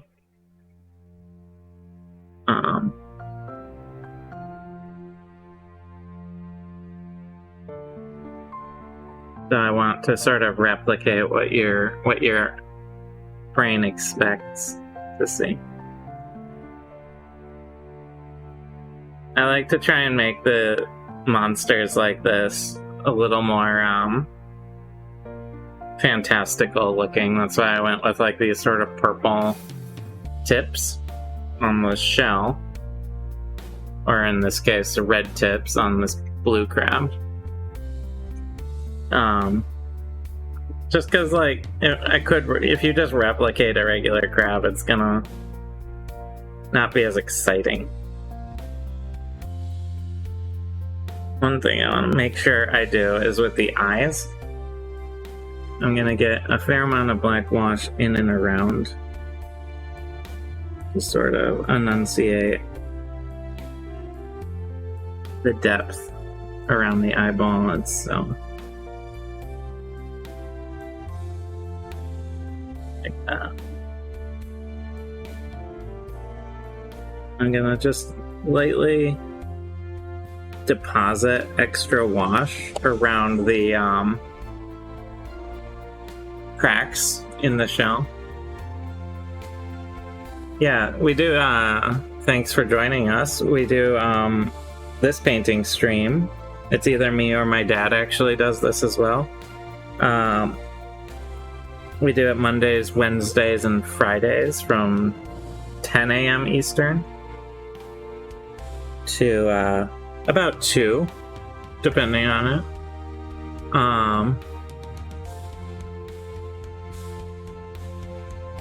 Depending on how long things take.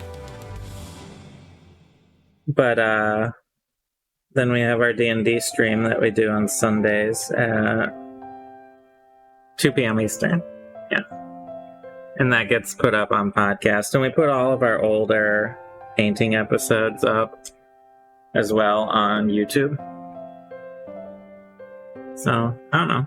You can always feel free to check that out and all that. We would always love to have more viewers, of course.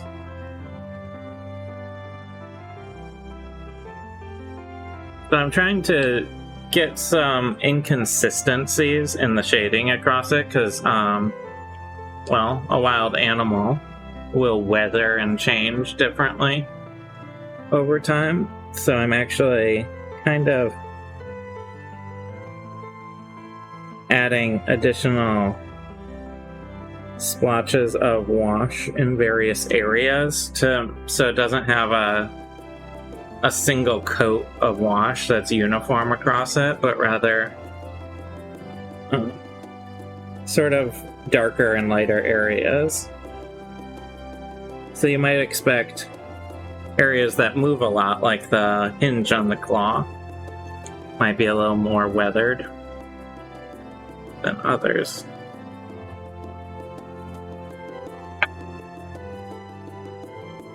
Example. That's sort of where I'm going with. Oh, and you're on our Discord channel? Great. I'm not the best at all the social media channels, but I do try and hang out on there. Oh, nice. Yeah, I always like... The funnest part for me of doing any miniature is sort of thinking through where would there be sort of different elements, things like that. So like I did this like Fey enchanted snail a while back, and it had these, it's a rock snail. Oh nice, I love Brush for Hire. Yeah, he's great. Oh, very cool. What program do you do to design STLs, actually? Because that's something I've always liked to do, but there's like a lot of programs out there. So if you don't mind sharing your secrets. This shell, I wanted to have sort of like a glow effect from like the poison or Fey energy that's in it, so I put this lighter green in and everything, and then didn't wash that part, for example, to create sort of this poison snail effect. I like to think of, that's my favorite part, is thinking through like what it's gonna do. You do Blender, but you mostly do hard surface modeling. Okay, yeah, so I have tried Blender, and I'll be honest, it's extremely technical. And I'm more on the artistic side of things. So I would be more in, yeah, I've definitely tried Blender. It's very robust, but very intense for new people. I discovered. But I see why people love it, because it's, not only is it free, it's also got like a million tools in it.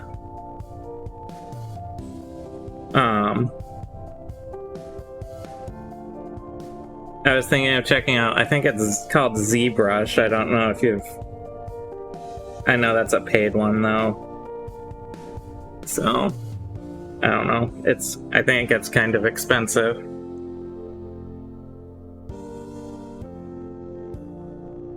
But I would definitely be more into the character sculpting. But I've seen some amazing stuff done in Blender.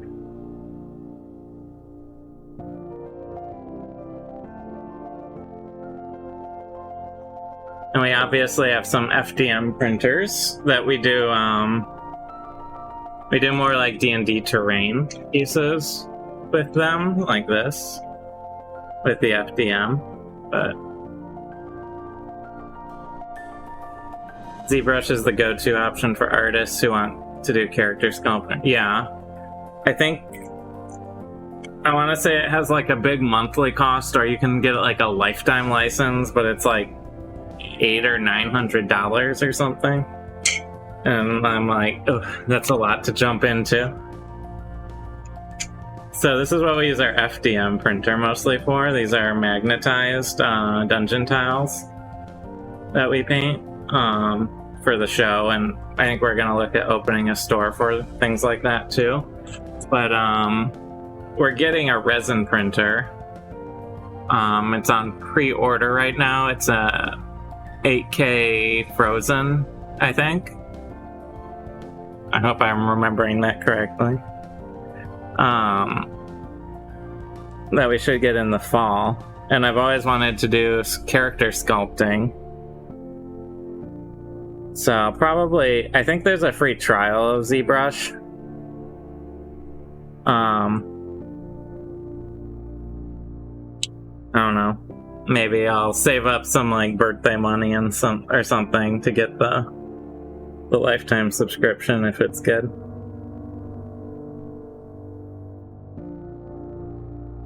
Eventually, you know. Because yeah, we have 3 Flash Forges back here.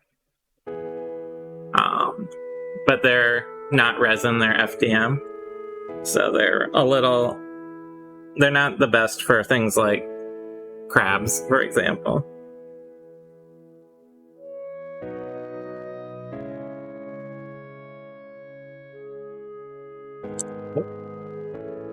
Try not to drop my... These are resin ones that we just purchased because we don't have our printer yet.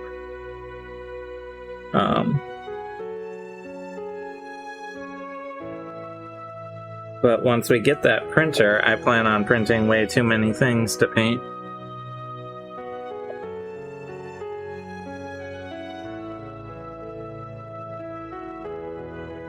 But I'd love to do character sculpting so I can make custom monsters for campaigns. You did mainly FDM for about 10 years. Wow. Yeah, so for functional parts, are you doing ABS then, probably? This is all PLA that we're doing here. But, yeah, I'm excited to jump into resin printers when it gets here. Because, you know, as much... So, like, making D&D sets, you know, making, you know, magnetized pieces like this are really great for actually playing D&D on, but they're not as exciting to paint, you know. Doing the same walls over and over. Not the same enjoyment level as doing something like a giant crab. So I'm really excited for the FDM printer. And I always wanted to make and print custom monsters for specific story-based things in D&D. So, like one of my old home games, we had a recurring villain who was Nichole that had, she was a null matriarch sort of character that I had special rules associated with, where she didn't wear armor or anything like that, but she was all about massive amounts of health and like constitution and, you know, being able to just work through pain basically. And she was a little unhinged in that regard. But she had a special rule that unless she was beheaded, she wouldn't ever truly die. She would recover eventually. And the party cut her in half at one point and left her in a fire. So she was really messed up. All her hair was burned off. Because gnolls are like hyena people. I don't know what your D&D experience is like, but that's what a gnoll is like in D&D. And I was having her be picked up by this mad scientist character and have a robotic body attached on the bottom part, like a Magitech sort of legs, kind of Darth Maul-ish. And if I would love to make a character model of like this burnt gnoll, like with robot legs, as a custom mini for a baddie for my party to play in the home game fight against.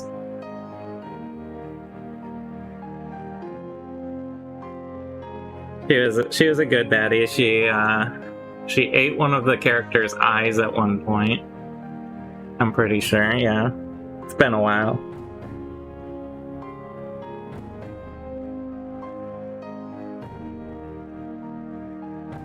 She was gruesome, but she was fun.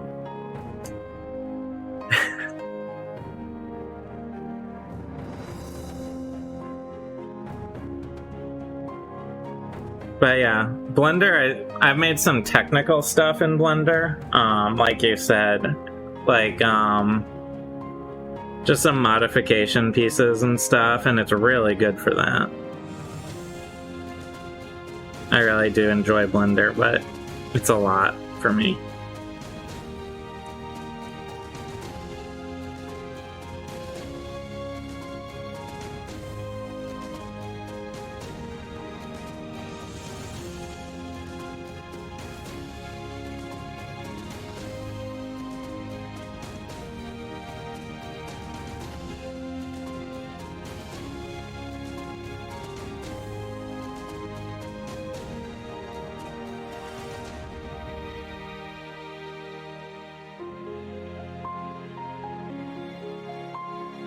Feel like our crab is coming along pretty well here.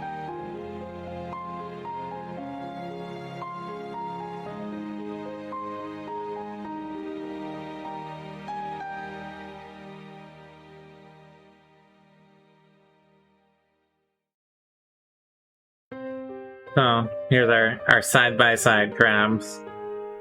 I went for lighter barnacles on this one to see what it would look like. I kind of like how much they stand out. Oh yeah, I know. I would start out with yeah, learning ZBrush. I would start with something simple like, I don't know, a worm or something. Oh yeah, this one was a lot of fun to do. And I figured I wanted to go in a very different color direction with the next one, so we have our crab pair. Maybe it's the male and female, or vice versa. Vivian wants a flip. Here, there you go. So because this one's done, and I still have like a, well, it's not done necessarily, but I'm pretty much done, or close to it. I want to let that dry for a minute. I'm trying to think what I can work on a little while that dries. I have a few like things sitting around, like old projects that need to be finished. So I'm wondering if I should work on those maybe. I have a variety of terrain pieces actually. So I haven't worked on terrain pieces in a while since we've been doing this, but I'm gonna set the crab right up here. Just get them framed nicely. I have some doors for terrain pieces. I might just get those going a little for the sake of, you know, doing something for the last hour here. So what I'm gonna do, if I can, that didn't work at all. I'm gonna put this door on a little holder, like so. The thing I like about terrain pieces versus monsters like this is this looks great. I'll be a little full myself. No, it looks nice. But you know, you're playing D&D, you're not gonna run into crabs every fight. You know, so you might only get to use this piece once or twice a session, or campaign. But if you make a lot of, you know, tile sets with nice doors, like something like that, you'll use this almost every session, you know. So they're not as exciting, but they do see a lot more use. I'm gonna clean off my brush, and I'm just gonna paint these two doors as my last little thing today. And we'll let this crab dry. The wash takes a little while to dry. But, especially on the bottom, because it probably gets less air. But we'll let them dry up there, and I'm going to paint some doors. So these are sort of steel doors. These two that I have. And I'm gonna just get them started in a rough way by putting in some silver inside these cells with a larger brush just to get it quick.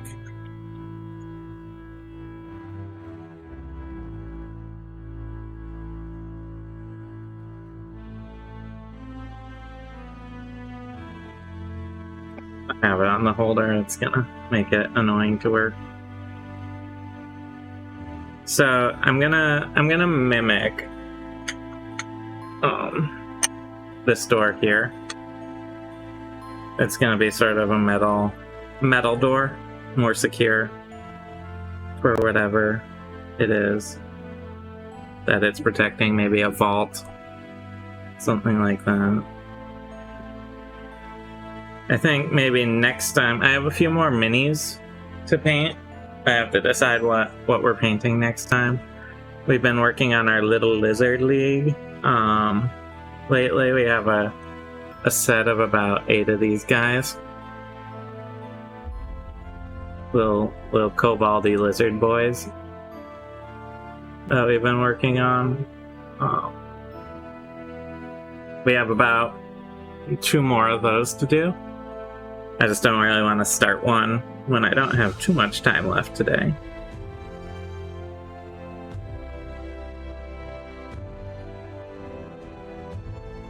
But yeah, I plan to print all sorts of weird and bizarre creatures when we get that resin printer. It's I cannot remember the model, but it's a pre-order one. It's getting released this fall. I think we're expecting shipping date September or something like that. We have everything ready to go. I'll set up the area ready to go for it, because, you know, resin can be mildly dangerous unless you take precautions with the fumes and everything. So I want to make sure we're good on that front. You know, basic precautions.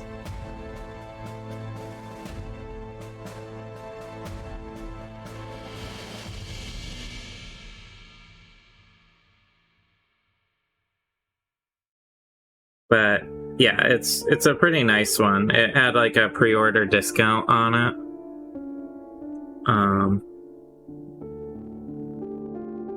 Terrain's always nice, not just because of the usability, but also you don't have to spend ages painting in it, because it doesn't matter how much an individual piece. Exactly, yes. So I've probably personally painted, we have a lot of dungeon tiles. This is an unprimed one. It's just sitting around. But these are all magnetized, so they have magnet balls in the bases, so they all hold together with each other. I've probably painted a couple hundred pieces like this, at least, maybe 1,000. And you can go really quick when you have a pile of them, and you can sort of assembly line it. And you really don't need to be nearly as careful as painting a crab, which is nice. I do find when you have a huge pile, doing an accent color, like on this, we have these brown accent colors. Yeah, I know. Well, we use them for our D&D show, and we're looking at maybe selling them in the future here, maybe this fall. So we're trying to sort of stock up, as it were. But yeah, I agree that just adding, like, having them all together in one single collection is what gives you that effect, rather than each individual piece. So they don't need to be painted nearly as perfectly as all the others.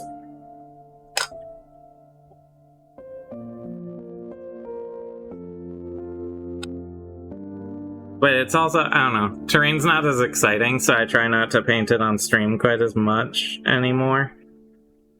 People seem to like the cool looking things like the crabs and stuff. And I do like having people to chat with instead of just streaming to avoid.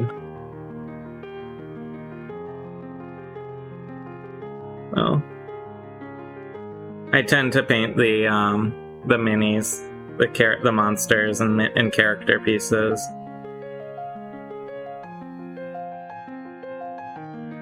I do hear a rumor that we're leveling up soon, and we have gotten miniatures of our characters for D&D made for our current look, sort of our exciting new look that we've developed over playing.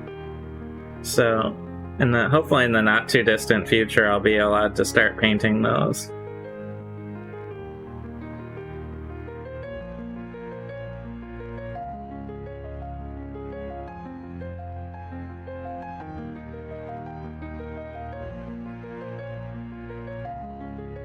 I have a changeling druid, and then we have a furbolg fighter and a tabaxi bard as our little 3-person group. So we have a very wide range of looks going on in our group.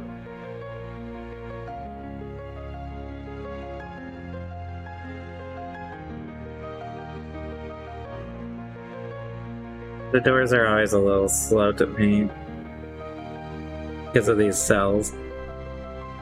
But once I get these in, it goes a lot quicker.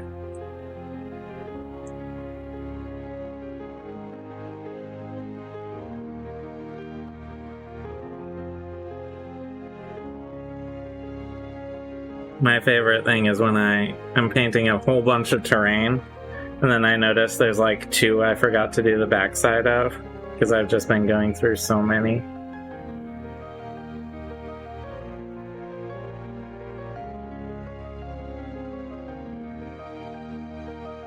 Actually, I've just, we have a big shelf just covered in terrain pieces.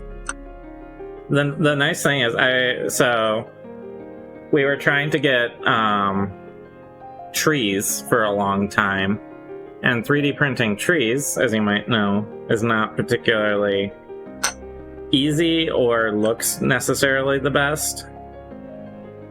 We spent a long time trying to figure out how do you print a tree, a scale tree for D&D. And then I eventually just thought, they make trees for train sets. And I looked and they cost nothing. It's just an injection molded trunk with flocking for all of the foliage, and they cost relatively very cheap. So my wife just designed stands for them so they can be set up individually, because they're designed to be pegged into a train board, I don't know what you call it, a train model train scene thing. So she designed individual stands for them. We 3D printed them, glued them in there. And now we have nice, very good looking flocking trees for use in their terrain. That took almost no work whatsoever. And were cheaper than any 3D printed tree that we could find. So sometimes I like to look outside of the normal things.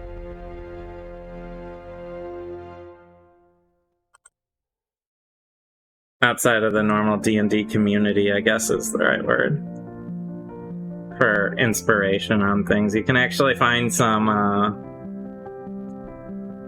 good terrain ideas from looking at the dollhouse making community as well, because they're working in not necessarily the same scale, but close.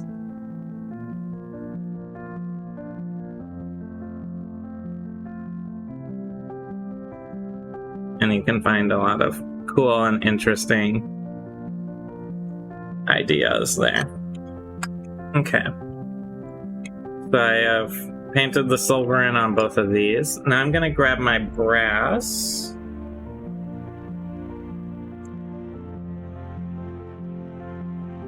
In off my brush.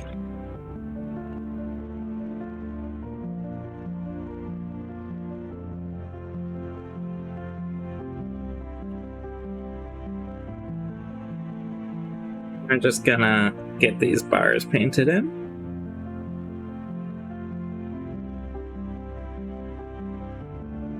Our crab is drying up pretty nicely. I think he's looking pretty good.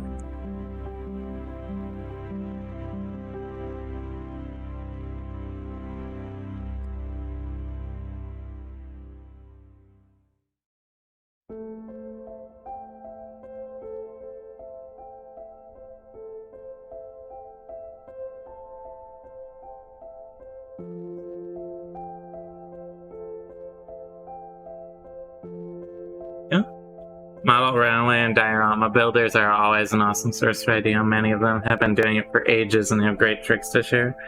Exactly. And if you're running like a more modern or steampunky campaign, they have really pretty nice LED lampposts. Or even just like you could say it's magic as well, depending on your setting. You can get nice LED lampposts that are just like pre-made from things like train and diorama builders as well. And they're way cheaper than trying to buy or fabricate them through the D&D community.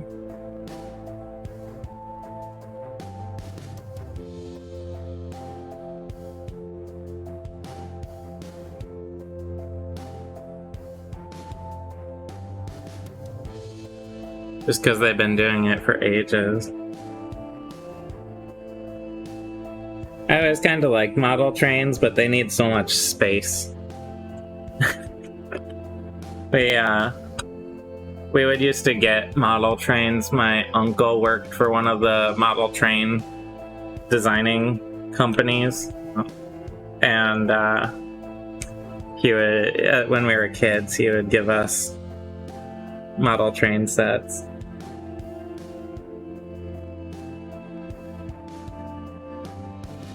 He was like one of their engineers, basically, electrical engineers.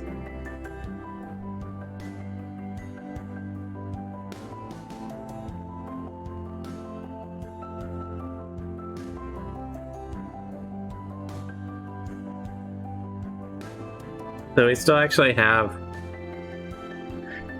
stored away some model train sets too.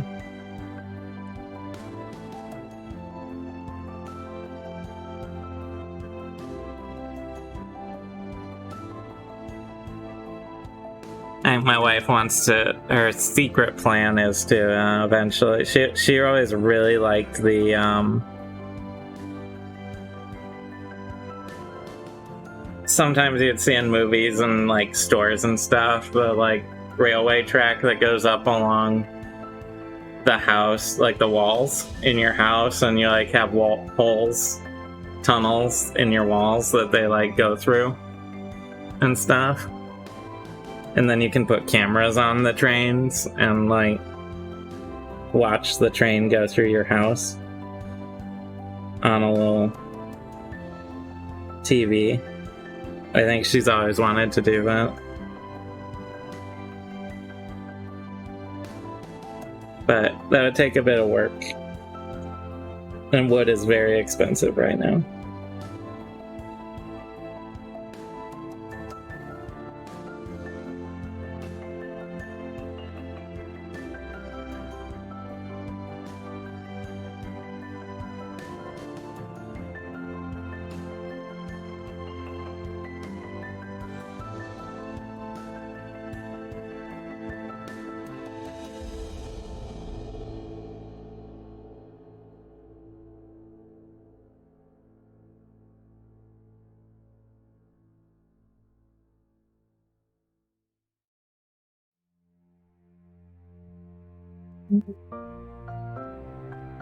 getting through all these little brass bars. The doors are definitely the slowest part of the terrain. And we have to, so all of our doors are designed to be, you know, openable and closable in the miniature. That's why, so you have like a frame like this, and then we run a pin through these holes, and glue in the door as a hinge so that you can open and close the door for while you're playing. And we have sort of a pile up that we've been meaning to glue and haven't gotten around to late in a while. It's one of those like on the list sort of jobs.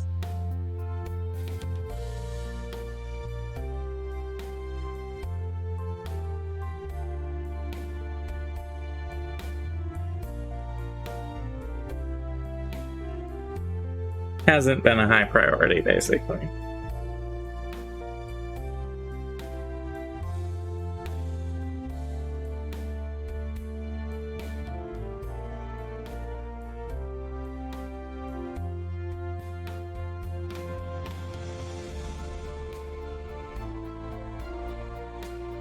Okay, so that one is ready.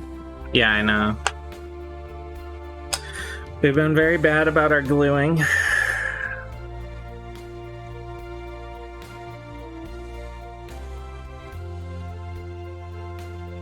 Maybe I'll bring some up from the workshop here to remind myself to do it after today.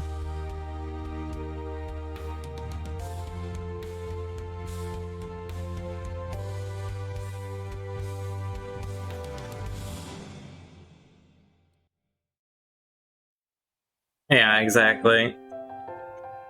Yeah, FDM can be a pain. Luckily, these guys behind me are pretty precise, like for FDM.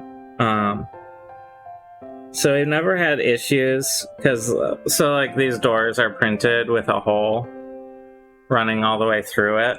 And in order to create that hinge point. And as you can see, like, it goes in pretty well. But if you don't have a very precise FDM, yeah, that would be hard to do. But I feel having like the working doors, things like that can really add to the sort of tactical nature of combat. Because now you can hide behind the door and know which way it opens. Things like that.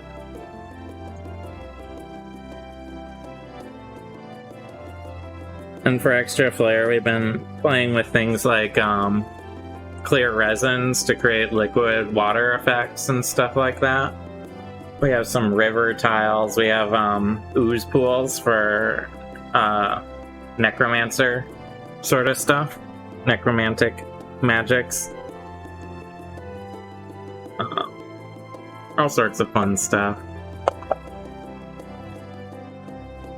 Yeah, a design issue. As soon as it requires larger overhangs or has to be printed a certain orientation, it's really hard to find or make a design for it. Yeah, for sure. So like these pieces, this lintel is printed separately, and we're actually able to print it vertically, like this, in order to keep it fairly smooth. And then it's glued into place. But we've been working on tweaking various designs and stuff, so this is all one single print piece. It's not glued together at all, which makes it a lot sturdier. Like, I cannot break this wall off, whereas some designs you glue the walls and floors separately. So yeah, it's a nice design that I like. My wife's the big STL technical designer who does a lot of that. I do more of the artsy stuff. Although she's not bad with the artsy stuff either. I just can't do the technical stuff as well. Yeah.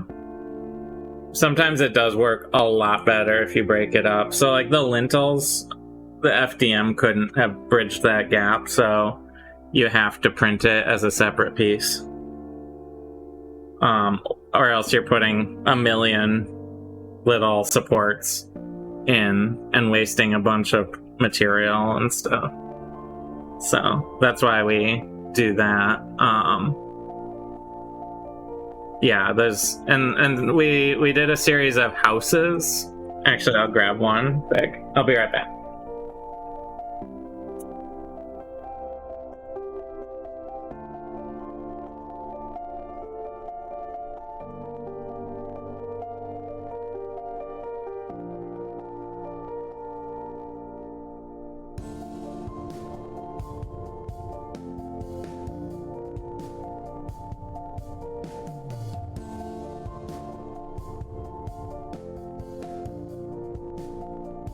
So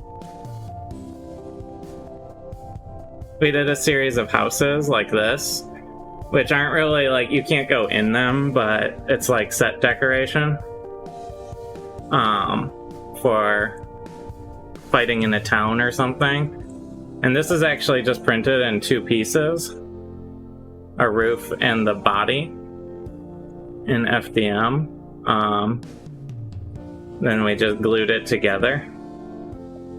But as you can see, it did have some issues with overhang if you really look close at it. Like up around these parts. They're kind of hidden with the paint, luckily. And, you know, so it looks pretty good even though it has those issues. But, like, there's definitely some issues, whereas something like we did,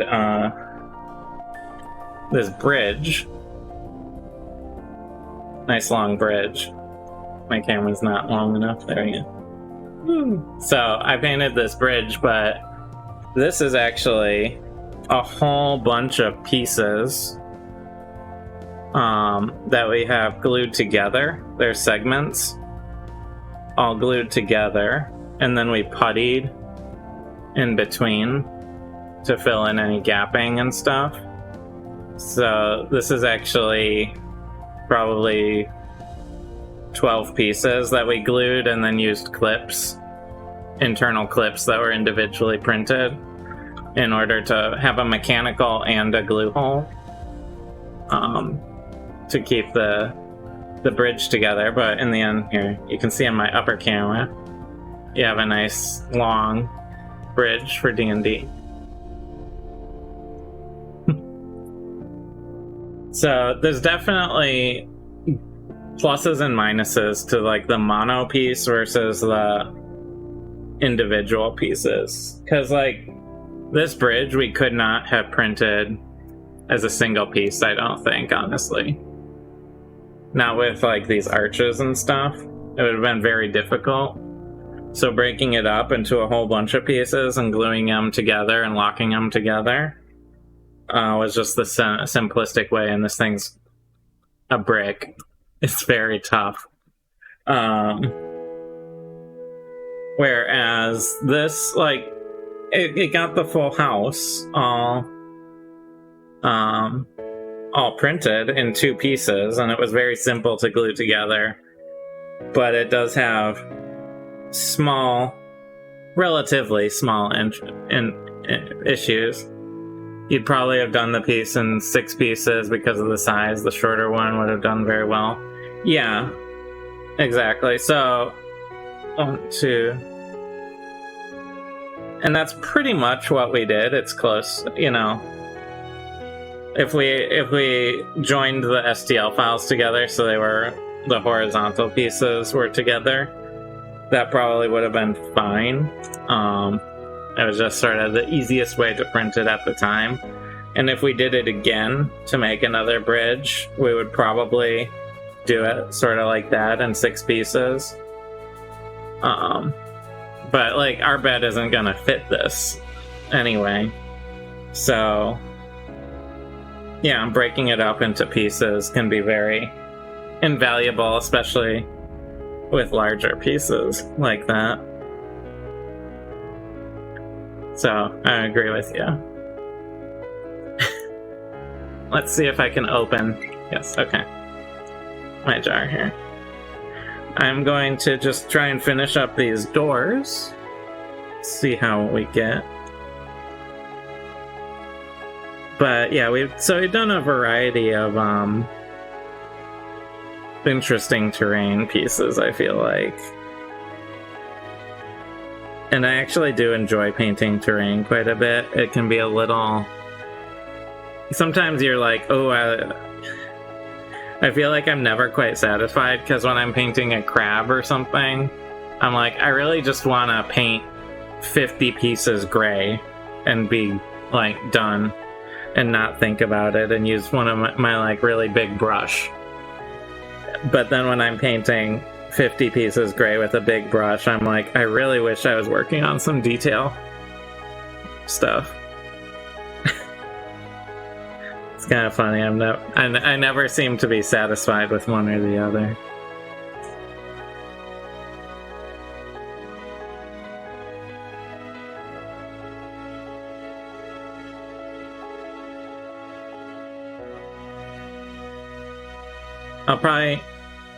I'll need to wait a minute after I paint this side of the door so that I give the paints a minute to dry before I flip them over, but maybe I'll grab the sea serpent I painted and look it over when I am done with this. But like, I don't know, there's something so relaxing to me about being like, this is just a terrain piece, and I can paint fairly quickly, like I'm doing here, and not really worry about screwing it up.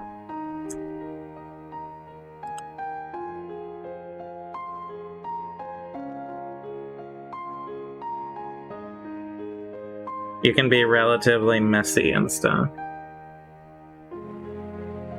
Not sure if you did that, but it looked more like straight cut. Breaking up something like the bridge along the grout lines does help. Yeah. And this was actually one of our early attempts, so there was a horizontal, so that is a grout line in the middle there. This was one of our early attempts in printing when we were sort of learning. So there's a lot I'd do differently. Like, we could join those pieces together, these central grout pieces, and print them as a single piece. Like, print this stair section here as one piece, and then maybe print, you know, one of these arch sections as a single piece, that sort of thing. But we were kind of learning what we were doing, and it ended up being okay. But yeah, I agree that they are sort of straight cuts and everything.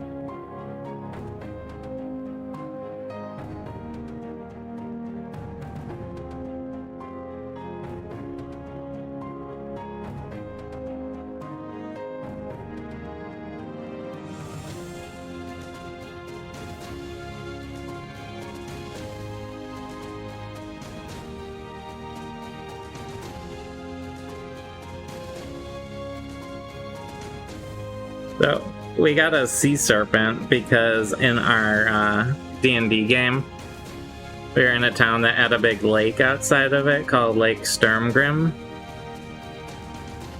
So I decided actually that there was a lake monster, like Loch Ness Monster style lake monster that lived in there, and I named it Sturmgrimmy because it's like Nessie, I guess. You know, and we just kept telling people about it and sort of created this sort of myth that there's a sea monster in the lake. And in honor of that, I got a sea serpent mini and painted it. It's a pretty cool piece because it has 4 parts to it. So you have tail, two center humps.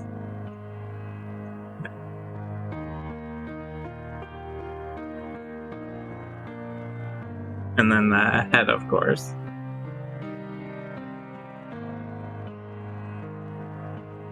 So this guy was a lot of fun to paint, but this is our Sturmgrimmy mini that I made because, I painted. I did not design this one, but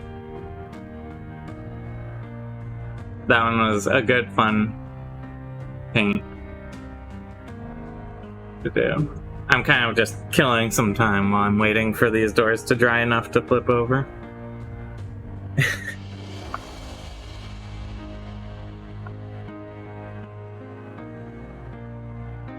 They look like they're almost dry.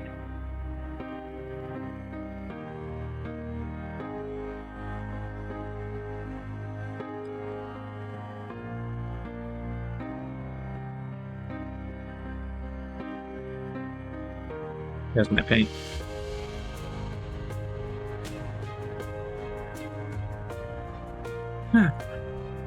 So, today was pretty productive. I started this crab from scratch and finished it all in one day.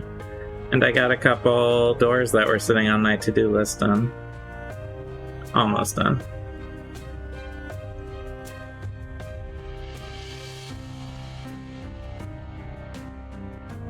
Never wait, just mess up the wet paint and call that wet blending. Yeah, I definitely did a little pro wet blending on this crab, and it turned out great, actually. When I was working on the blue on the shell here, blending them together, I definitely did some very intentional wet blending. It was a very professional job. I do find myself, when I'm streaming like this, not nearly as willing to wait for paint to dry properly. Because I feel like I should be doing stuff and being entertaining and everything like that. And it's gotten me into trouble more than once.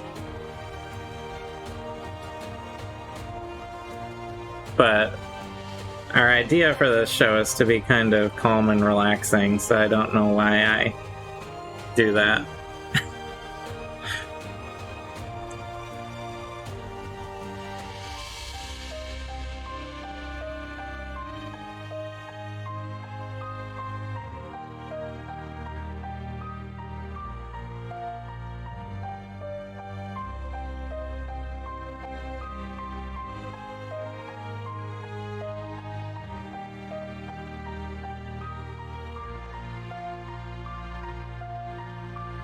I think I've been holding off on putting some of these terrain pieces together just because I'm not super excited about all the airbrushing. I don't know. I don't really like airbrushing that much, but it's way more efficient for like the primer and everything when you're doing that many pieces.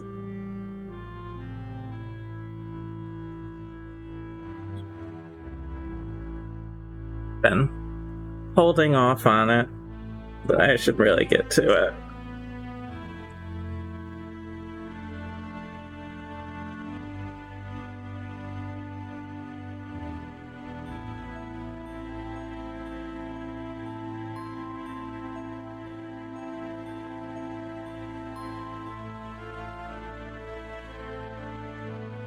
Those doors are painted, and I'm just gonna give the metal part a little wash to tone it down a little.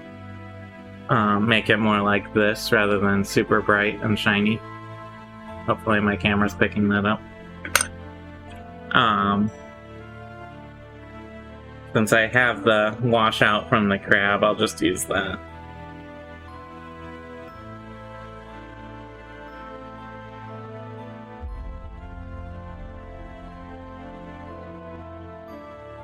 One paint I've really been wanting to get, but I haven't been willing to invest in, is those, what are they called? Sorry. There's like those, paints that basically do the wash at the same time. Contrast paints. They look, every time I've seen them, they look awesome. But I have so many acrylics right now, I have not been willing to invest, because only a couple companies make them too.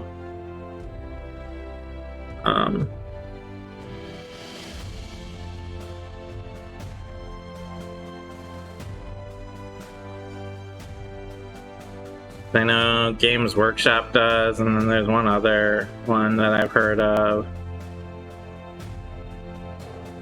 But they look so cool going on, because it's just like putting on the paint and the wash at the same time. Contrast paints by Citadel. Yeah, speed paints by Army Painter. I think there's another brand, it's like Voodoo Paints or something like that I've seen. I have to sit down and do some research. I would eventually love to get those.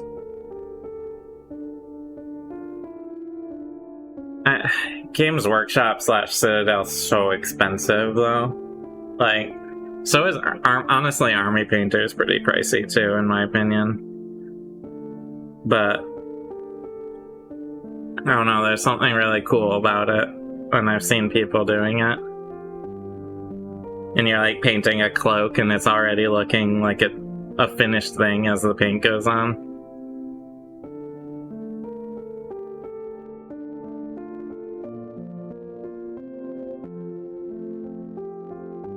But I'm kind of like, I don't know, set in my ways. I've been, I painted, I started painting in middle school, doing Warhammer Fantasy Lizardmen.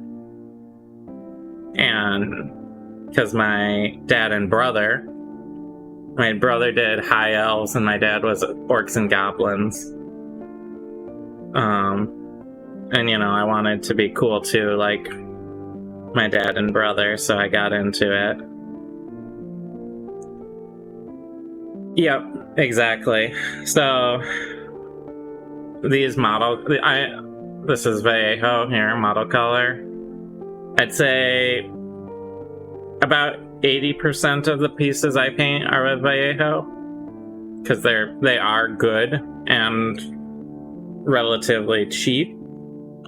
For a lot of the terrain pieces, I use Tamiya, which is more for warplanes and boats and stuff, so they have a lot more muted colors, but I find that's really good for terrain.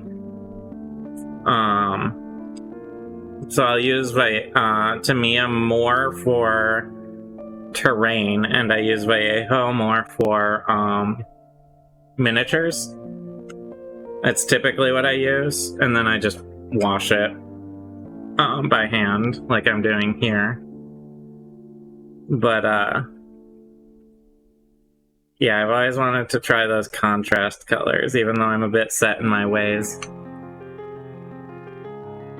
Because I've been using standard acrylics for my whole life. I know there's some people who are like, oh, you have to use oils. And I'm like, I'm sure oils are really fun and good to work with, but I'm used to this.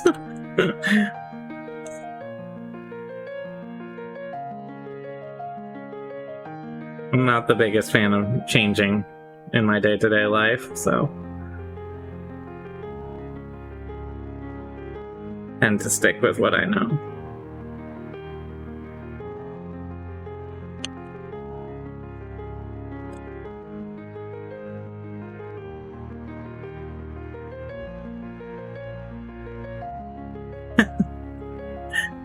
Yeah, exactly. Like, as cool as the contrast colors are, I've gotten to be not too bad with washes, and if I never have to use a wash again, then like all that practice, it goes down the drain.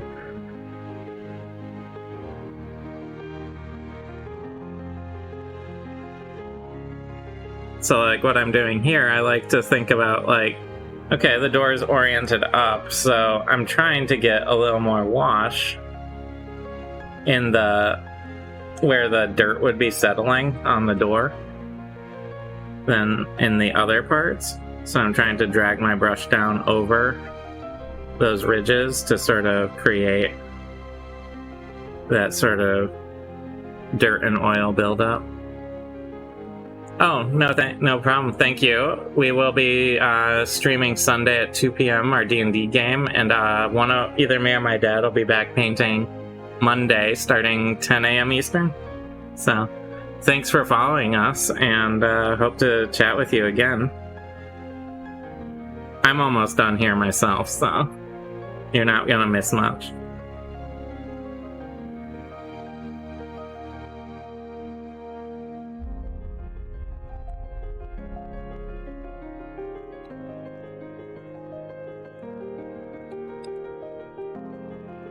Just gonna get the edges of the doors, and then we'll be all set.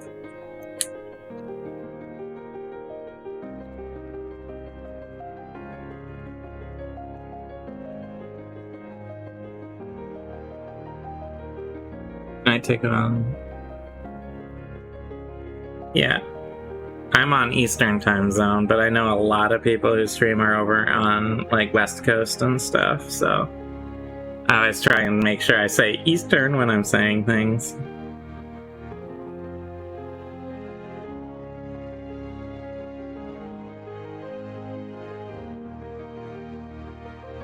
And thank you for dropping by again.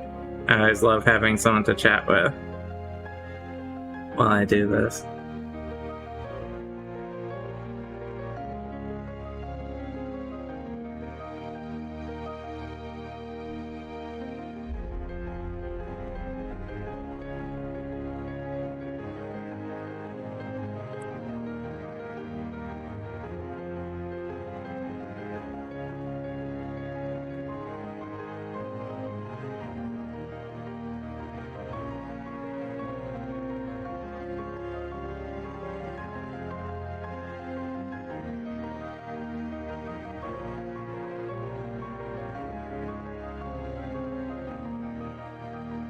Hey. There. 2 doors. 2 doors down. Yeah, thank you. Oh, you're in the old world. Nice. Yeah, I'm actually wrapping up, so thank you so much for coming by. I just finished up these doors. I have this little wall still. Anyway, we finished our crab today. Who's looking bright and menacing. I got some doors done. We had a nice chat. And I know it's a little early for my ending, but I don't have anything else to start right away. So, yeah. Thank you everyone who came by and watched. I don't know if there's anyone rating-wise right now. I'm gonna pop on my phone for a second and look.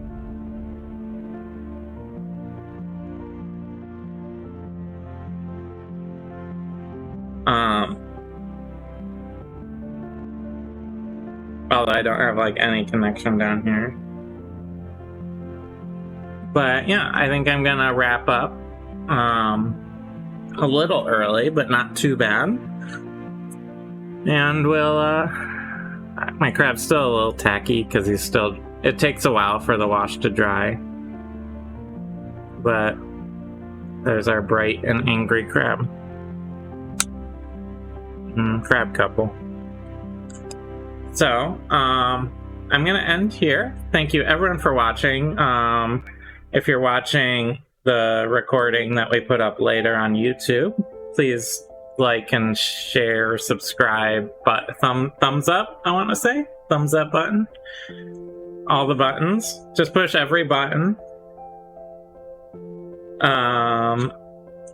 It helps out our channel and all that. If you're watching, you can also follow us on Twitch to watch live.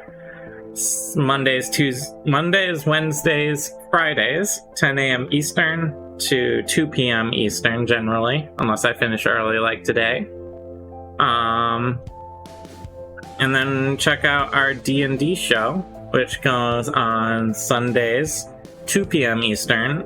All of the old videos are available on YouTube, and our website, DiceandDungeons.com, has them on... You can find podcast links there, and everything's all on our website as well.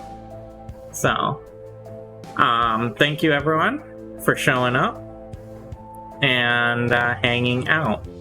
And I will see you maybe Monday or Sunday. I don't know. I'll see you in the near future. Bye.